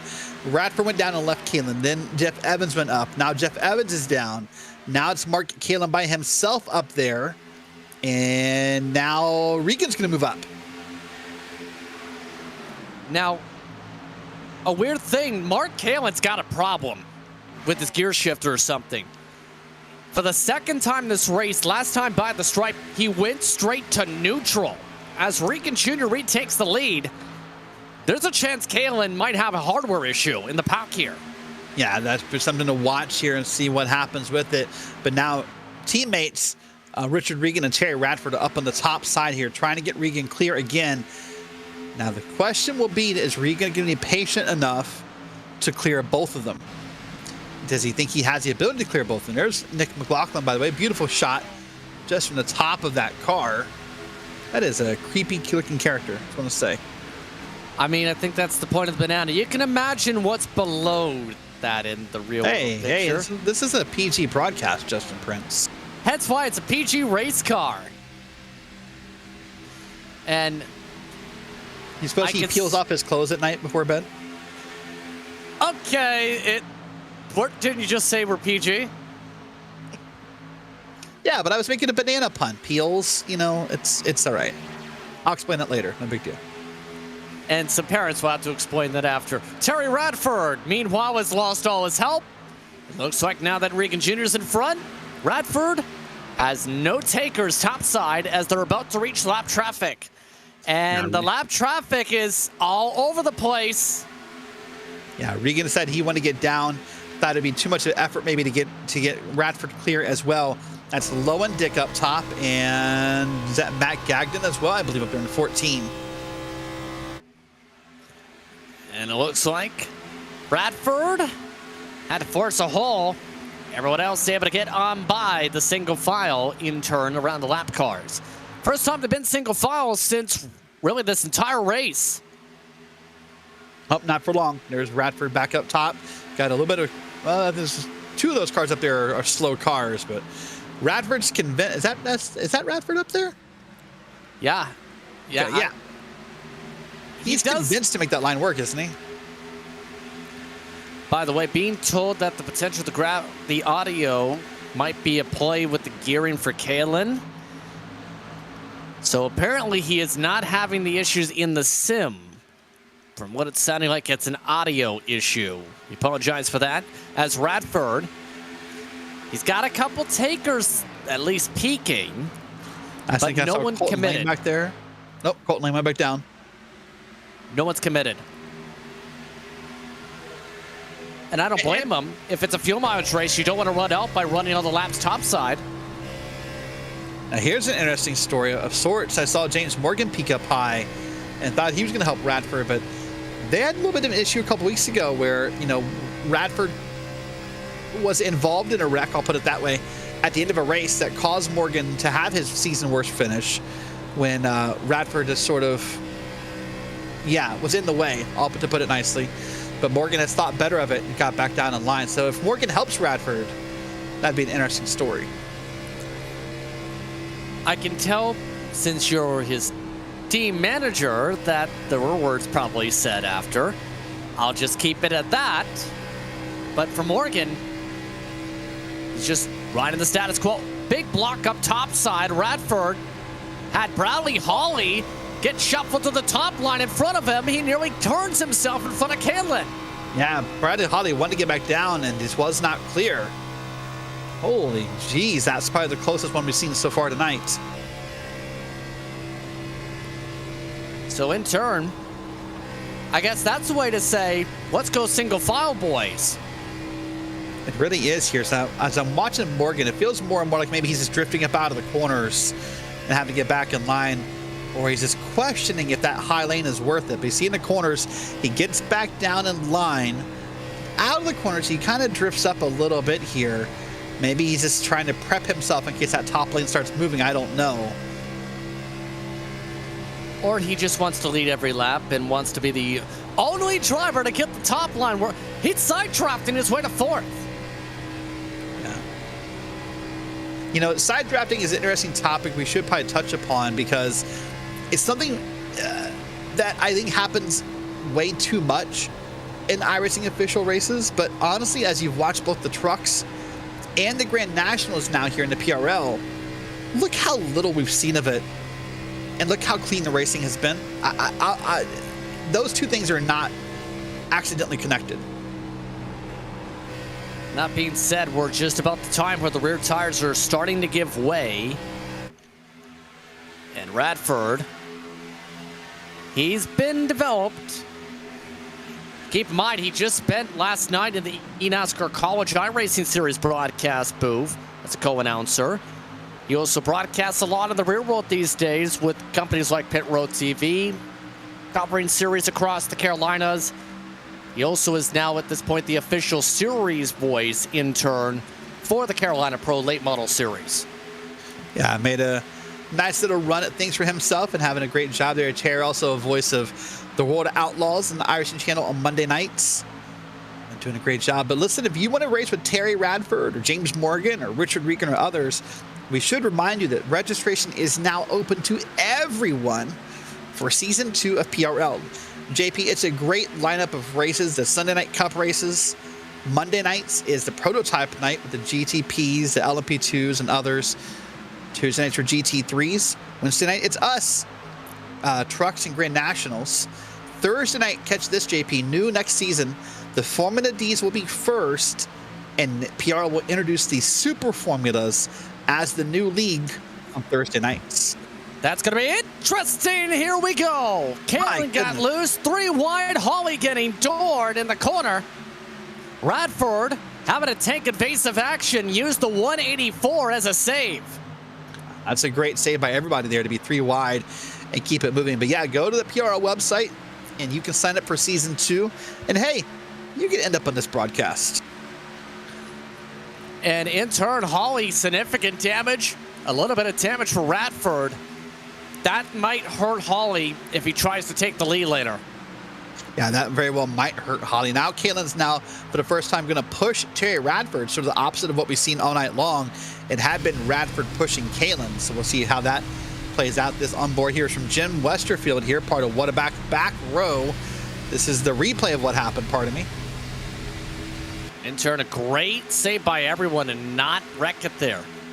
You know who said, you know what, maybe it's time to go after seeing that? James Morgan. He's gained 3 spots this lap. You know, James has just done so well this season, and I don't say it as a team owner. I say it as a statistician. Finished P19 in season 4, by the way, Justin, that's where he finished in the Grand Nationals, was P19. Has really turned it around, has loved the schedule, you know, has kind of joked and said, hey, there's no road courses or very little road courses here, which has helped. But a very silent voice, even in the races when we can listen to driver radios. I bet less than 5 times you and I have heard James Morgan pipe up and say anything all season long. Yeah, it's been very limited in terms of the radio communication from the 12 car.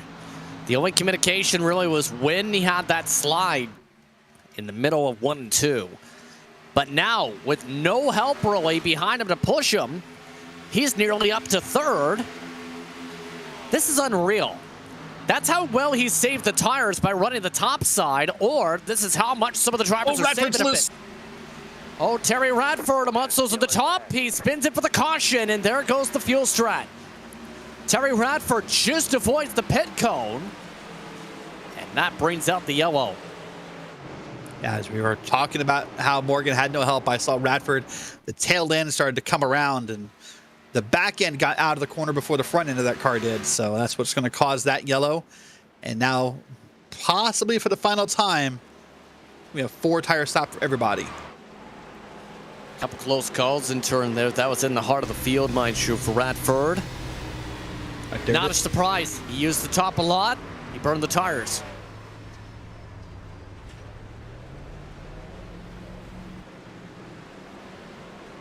So here's the question I have, JP. Oh, Regan picked him out. Whoa, did not see that coming. I was going to say the question I have is anyone brave enough to try a 2-tire stop and get track position? But man, Richard Regan not pitting. That, Mark Kalin not pitting, and Nick Byer not pitting. Wow, color me surprised. There's time left to be able to come back from the tires, as there's Gagnon as the lucky dog. Regan Jr., Kalin, and Bayer are the only ones not to pit. Everybody else taking 4 tires and or fuel here. Nobody taking 2 tires in the pit lane. Apparently, the communication via Whataback is just one word. What? The one with the U, not with the normal spelling. The Lil John what? Not the... Yeah. But why would you stay out when we've seen how loose cars are getting and how the momentum of those who saved tires was coming into play here? As let's see the fake out.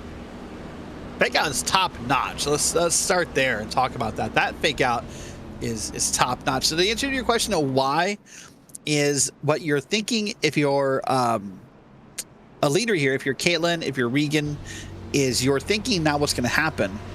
There's Caitlin doing it as well, is that it's going to get chaotic from here. It's going to be a couple more cautions. No one's going to have a chance to make a move on you, and you're going to hold that lead under yellow. That's the only thing you could really be hoping for, in my opinion. I'm with you. If this thing stays green, they're going to suffer. But also keep in mind, Regan needs to make up points on Bradley Holly. And coming into next week, he's got an 8-point gap. So you need to sometimes swing for the fences and make something work. And this would qualify for swinging for the fences. Swing for the chaos mode, and him not being the king of chaos here, you would argue. He does have a teammate on the call, though, with Bayer. And the benefit for Regan right now is that it's not just him. It's the car on the outside. This is Dalton Geyer, by the way. Watch this here. Just coming in. Yeah. I was going to say, the benefit for Regan, pardon me, is that he has a car on the outside and a car behind him on the same strategy that could, at least maybe for half a lap to a lap, hold off these hard chargers on the new tires. This is the benefit of being not the only one who did it. Coming to the restart, several drivers getting repairs. This caution include Bogue, Sink, Tebben, Gagnon. Of note, Tebben, 90 seconds of optional remaining. per team report. So to be able to run for the win, he needs another 80 seconds worth of repairs. Now, Being said, 12 minutes to go. sorry to cut you off. The thing that's stuck in my mind I want to get out real quick. Tire spin. Regan has to be careful not to get on the gas too hard on those old tires, where he's going to spin the tires and loop this car around. He's a talented driver. Let's see what happens. So keep in mind to keep track, the top 3 staying out on old tires, everybody else on freshies.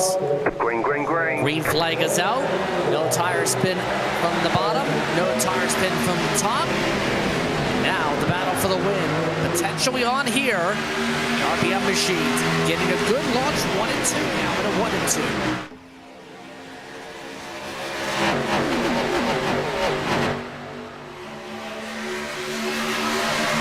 Who did get a good launch was the top lane, Justin. That top lane's already back up 2, almost 3 car lanes because Kalen did not get the strong jump that Regan did, but now it's slowly coming back to life. A lot of drivers pushing hard. You see how high they went through turn 3. Here comes the momentum. Old tires still leading the outside for now. Nick McLaughlin, the pusher for now. The first on freshies is still McLaughlin, but now Jeff Evans has a shot. 3rd car on the bottom. McLaughlin and these guys behind him need to get a 3rd lane moving in this, leave Kalen behind, in my opinion. I know 3 wide is scary at Atlanta, and I get it, but I think if you let Kalen lead this line on those old tires, you're never going to catch up. You've got to make a move here, and with 10 minutes left, you can still recover from it, but you've got to go now. Estimated 20 laps to go. Here's a look from McLaughlin. See, just trying to give a little bit of space to that 62. Can he get himself a 3rd line going here, maybe? There's a lot of squiggles from Kalen. Kalen is massively loose. Yeah, massively. I can see it from, hold your contact. Here we Contact go. on the inside. A spin from Bayer. No caution yet. We stay green as Bayer saves it on the apron. A couple drivers doored themselves. Everyone else survives. Yeah, that's going to break things apart here. It's going to leave Mark Killen up top by himself for the moment because Nicholas Bayer got, as you said, door slammed. Or I think he actually came up and hit Mark Killen, by the way. Now we've got some moves on track here. James Morgan to the inside, now going to push Richard Regan. 5 drivers grouped together for the pushing pact now. The old tire still in control, but it's James Morgan now the first on freshies. Lap traffic topside. They have to sort around Gagnon it quickly, and it looks like they survive. Barely nearly making contact. Kalen nearly pushed across the 14. Now look at this. Morgan was an incredible pusher. Regan here up top in front of Kalen and is now going to try to lead the top lane here.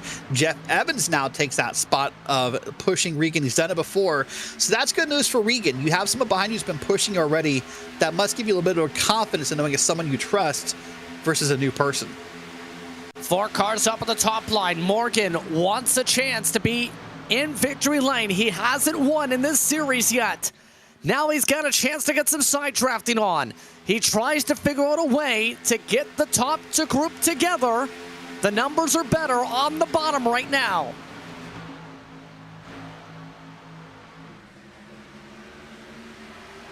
And he's trying to side draft. It's not working yet.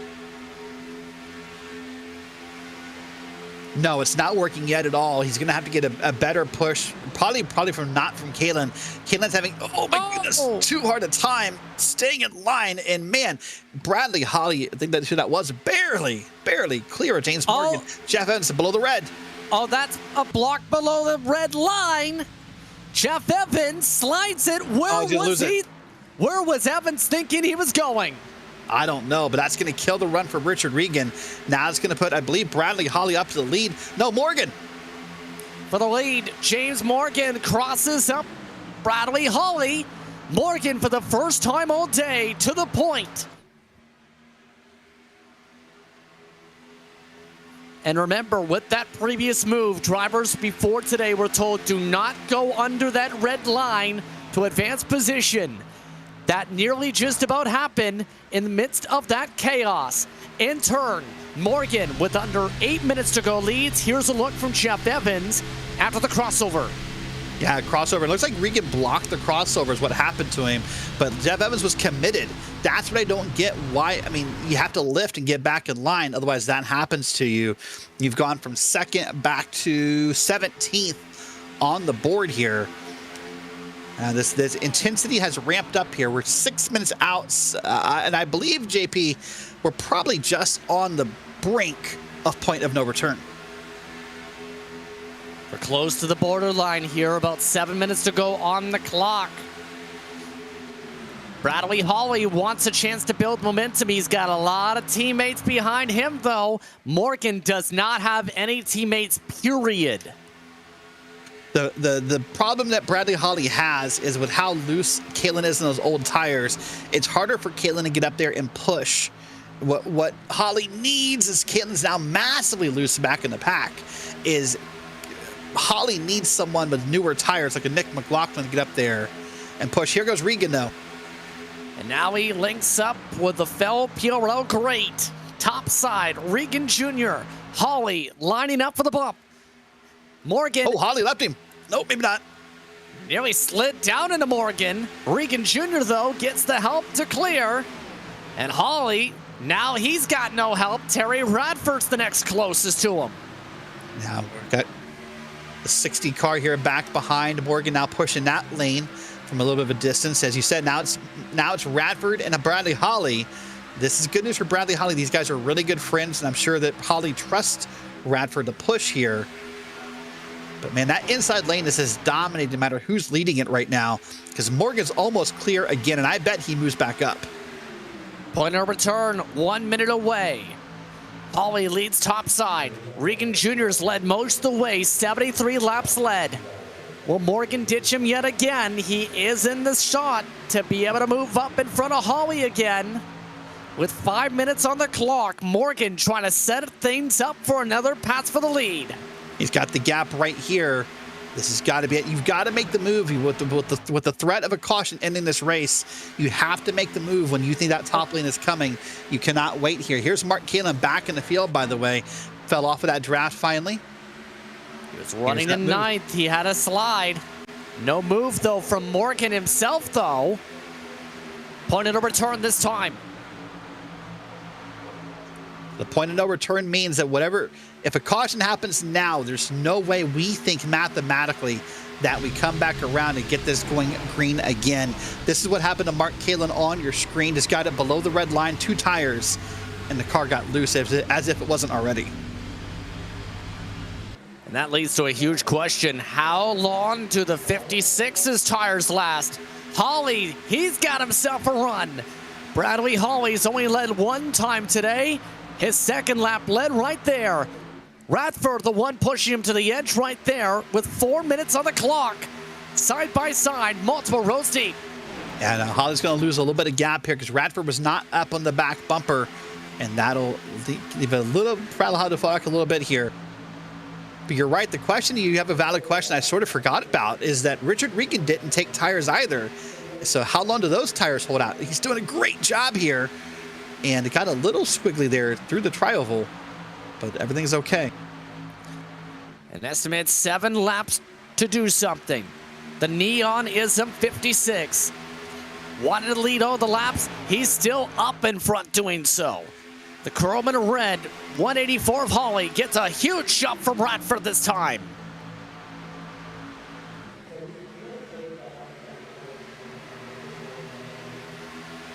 Holly's got the better runs on the outside. That might be a huge difference. This may be the test for the win. Yeah, this is the best run that Holly's had so far. If he can get Morgan behind him, or not Morgan, sorry, get Radford behind him, then maybe that'll happen. Sorry, I had the wrong name there. But now they're going to fall back again. Man, if the 60 could get closer on the inside, oh my gosh, almost a door slam on the car's second line there. Bad pushes from both lines. Dalton Gayer has had a crash. We've stayed green, though, for the time being. That was at the back of the lead group. It's down to these cars you see on screen. Radford thought about 3 wide, gets shuffled 3 wide into 1. This will kill Bradley Holly's run more than likely right here. This will cause Holly to fall back because he has no drafting help now. The 3 wide, right there it is. Morgan's clear. No friends for Radford right now. Coming to 2 minutes to go. Morgan sees his chance. Can he take it? Taviarosa machine getting the side draft down. Working with Holly. To the lead. Once again, it's Morgan.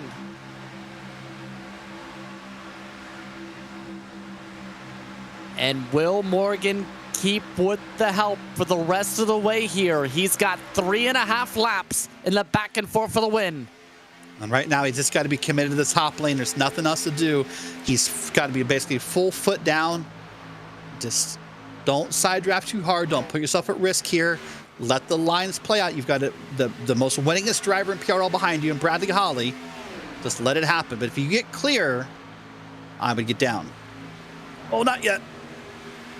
Thought about it for a split second. Do you start dragging the brake even here? Try and box in Regan Jr. on the bottom. I wouldn't do that because I don't want Holly to hit me too hard from the back if I drag the brake here.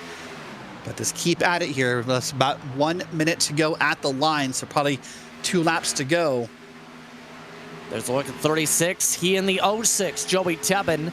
Worth a caution, or rather the incident that didn't bring out a caution. They're right now just hoping it stays green. Less than a minute to go.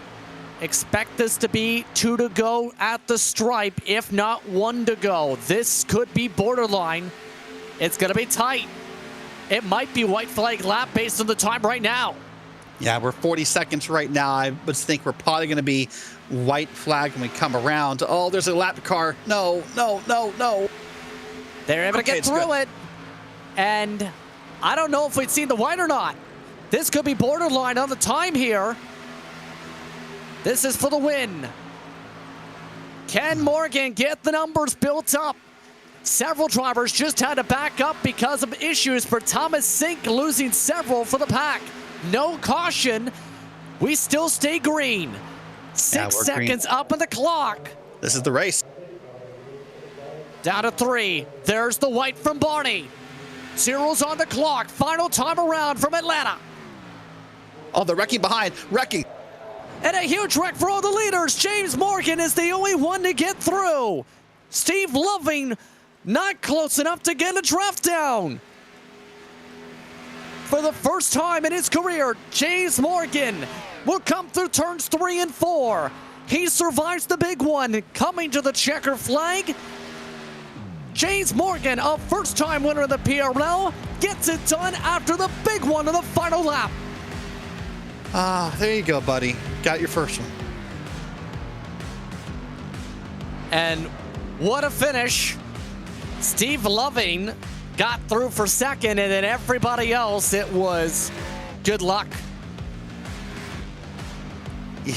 Yeah. What was that comment we got in the front of the first race about more upset drivers? Well, I can't repeat what's being said, Justin Prince, but there's a few upset drivers. And James Morgan channeling the Jimmy Johnson power.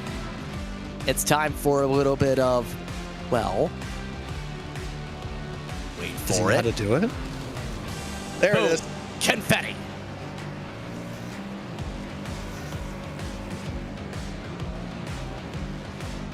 James Morgan's first win in this series and this season. And with Richard Regan Jr. finishing 15th, the championship just got a whole lot interesting. Didn't it really? Yeah, there's a lot to look at here. Wow. Let's take a look at some of the replays. This is what caused the big one here.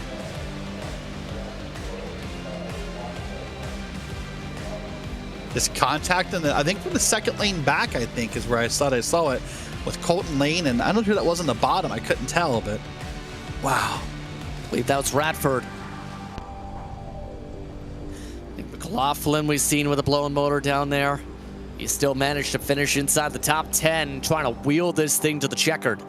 And somebody, that's Colton Lane, is safe. Let's take a look at the unofficial race results. The keyword unofficial after several crashes. Did not bring out the caution, and then a crash on the white flag lap. Morgan, Loving, and Hawley in the top 3. Bogue and Evans, your top 5.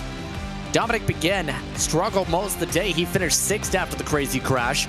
Those involved in the second crash, Out of the 3 we seen that nearly brought out yellows, Thomas Sink still got away with 7 from it, the final one. Mark Kalin finished 8th, Radford and McLaughlin your top 10. Inside the 11th position today, Jeff Evans, 22 seconds back. Colton Lane, 28 seconds back. Nick Barron, 13th. Adam Zemke nearly finished the lap down. He still finished 50 seconds back. Last lap is to be reviewed per race control. Just received the confirmation. So again, these results unofficial. Regan Jr., Gagnon, Westerfield, Gayer, Tabin, and Lowendick amongst those in the damage club. Steve Loving, your fastest lap. So again, to remember, these drivers will have a review from race control, but you know what is essentially locked in theory? Your race winner. Take it away, Derek. You're the team manager, and guess what? Your driver just won. Buddy, you did it. Look at you. You've had a great season. Oh my gosh, we did it, buddy. We did. That's incredible.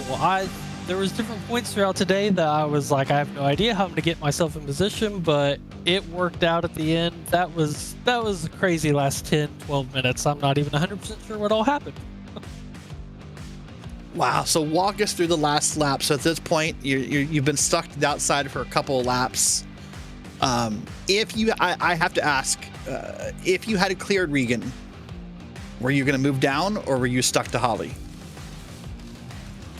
No, I was not going to ever move down just because I felt like I could get a lot of momentum on corner exit off of the top side, and I have fresher tires than what I felt like the guys on the inside did. So I felt like I could get a better run off of the high side. Now, I did expect probably, on the backstretch or whatever, Bradley was going to try and make it 3 wide at some point. We were just going to race it out from there. Unfortunately, we didn't make it that far, and I'm not even 100% sure what all happened in my mirror. But no, I was not going to drop down at any point in time. So I know you said you're not sure what happened in your mirror, but I have to ask, how close did it look like you were about to get hit from your mirror? Because that all happened right behind you. How close did you think you were to just being part of it? Very close. All I saw was I was watching my mirror trying to make sure Bradley didn't drop 3 wide middle. And all of a sudden, he got turned sideways, and I saw Richard Regan Jr. get turned back across. So I'm sure it was very close. I haven't even got to watch it fully back yet, but I'm sure it was pretty close. Well, listen, I'm proud of you. You know that. We'll talk and celebrate later. Good job tonight. 10-4. Thanks, Derek. Thanks for all you do. Thanks for all you guys do for the broadcast as well. Shout out to Tabula Rasa Esports. And so we'll see what the points play out and how this is going to all position ourselves for next week. So we'll see you guys next week. All right, buddy. Good luck in the finals next week. All right, that's James Morgan. Justin, he finished P1, and I'm sorry, that's not a biased or an unbiased interview. Well, sometimes you need to be a team manager. In this case, James Morgan able to break through for win number 1 here tonight. Able to get it done here at Hotlanta. You know who very quietly, and I should rather say very loudly, finished second? Steve Loving dodged the big one and finished just 2 seconds back for second. Steve, you played it very safe all race. Turns out playing it safe worked in that everyone else crashed. And you survived. Yeah, Atlanta's always a wild card. This is a tough series, and you know they're going to get bottled up. And out there in practice, no matter what I did to avoid an accident, even if I went down to the inside wall, someone would come down and still hit me, and my team was laughing. But coming off the championship in trucks and moving up to the Grand National Series, my goal for the season was just to finish top 10 every race as a goal and top 10 in points. I never expected to actually land podium, so I'm pretty excited that it's a P2. I don't consider it a real P2 because everybody else wrecked, but I'd much rather get a P2 with everybody else finishing under green so I can feel like I really earned it. But nonetheless, I'll take it, and it's exciting. Well, statistically, it's still P2, but what did you see as things got crazy in front of you? I saw someone start to get turned and look like they were starting to turn high. And usually on any super speedway, the wreck always goes up and then comes down, unless it's a solo. They usually just blend down. So as soon as I saw all the smoke, I just went straight down, thinking by the time they washed up, I would clear it. And luckily, that's actually what happened. So I don't know what exactly happened. It looked like some type of, maybe someone blinked out net code. It doesn't look like it was a true turn. So I don't know who all was involved. I know it was a lot, and that really sucks for them. And I can imagine how they feel. I've been there, but nonetheless, I'll take it. Very thankful for the win. Very thankful for PRL. My team, RBM, is fantastic. Rich and Reese providing a lot of guidance, a lot of tips, and trying to help me get a little bit faster. And everyone else, Tom, Nick, Matt, Terry. There's several others. There's so many to list, but nonetheless, a big thanks to RBM for the support, and hopefully I can get some more podiums for the rest of the season. On that note, then, Steve, congratulations on the top 3 here tonight. Thanks a lot. Have a good one. You too. That's Steve Loving coming away in the 2nd spot. 3rd spot tonight, Bradley Hawley. And Bradley, first things first, let's talk to you as the driver. Talk to us about how things were in the cockpit as you come up with the podium. Honestly, this race felt like it took forever. Just because of how stressful it was. Start of the race, I was trying to save fuel and tires as much as I could to help in case we did have green flag stops. Towards the end of that race, I was pushing James so much that last 3 laps I would dip into the red when in water temperature. So I had to manage that while trying to also push him to the win so Richard didn't get a win, and we all know how the race ended up finishing. Now, the second question, I recommended to ask this. In terms of this question, as the admin, Bradley Hawley, what's your opinion on the caution end of the race? From what I've seen so far, it was another bad push. But when it comes to this style of racing, when you're pushing a lot, like at Daytona, Atlanta, Dega, iRacing Super Speedway, we're gonna have this. It's going to happen at some point and then, when it's at the end of the race, the chances go from a 5% chance of wrecking to probably 70% chance of wrecking. So it's just a matter of who makes the mistake and how catastrophic it is going to be. Now, the big thing on how catastrophic that was for Richard Regan Jr., I think unofficially it means you're the points leader. So, no pressure. You now have a chance at a championship. You both had a drop 0 for reference coming in. How do you feel for Las Vegas now as the unofficial points leader? Given that I had the points lead going into the week, I think I got an 8 points lead. Oh, it's even bigger now then. Yes, I believe so. I'm not 100% sure with Richard getting pole, most laps led, and a lap led. I think I got 1 or 2 laps, so that's 1 extra point. It may just come down to I just need to show up next week. But once we get all the points situated, and I'll see what I need to do, and it may be a race I just need to make sure I finish. Well, on that note, then, congratulations to the top 3. We'll see how things go next week. Thank you very much. That's Bradley Hawley, race car driver, and also just so happens to be race admin, who's now the points leader, heading to the finale. Derek, both races are in Vegas. Final thoughts, first of all, on this race itself as we get ready for Vegas time. Any personal feelings aside, both races were very great. Had a lot of drafting, a lot of clean racing. We had a couple wrecks in both, but I think better than what the drivers and maybe us expected. So next week you can use all the cliches. You're all in. You're rolling the dice. You can take a gamble. Whatever you got. Next week in Vegas. Viva Las Vegas, Justin Prince. The finale for PRL Trucks and Grand Nationals next Wednesday night at 8:30 p.m. Eastern Time. I'll be here. As far as I know, you'll be here. Dane Baird will probably be here. And I hope everyone else is here to watch along. Indeed, that coverage starts at 8:30. Grand Nationals taking the track by about 9:30 p.m. Eastern Time, both here on RaceSpotTV. So with that being said, an interesting night to say the very least. 2 thrillers and another massive one in Atlanta. In the words of Joey Devin, James Morgan getting the most comfortable final lap award to be able to get his first career win in the PRL. With that being said, for our co-announcer Derek Watson, for a producer who very much enjoys Derek and his wrestling fandom, Dane Baird, I'm Justin Prince saying so long. Enjoy the rest of your evening. The battle for the championship next week. Be sure to tune in on RaceSpot. We'll see you in Vegas in a week's time.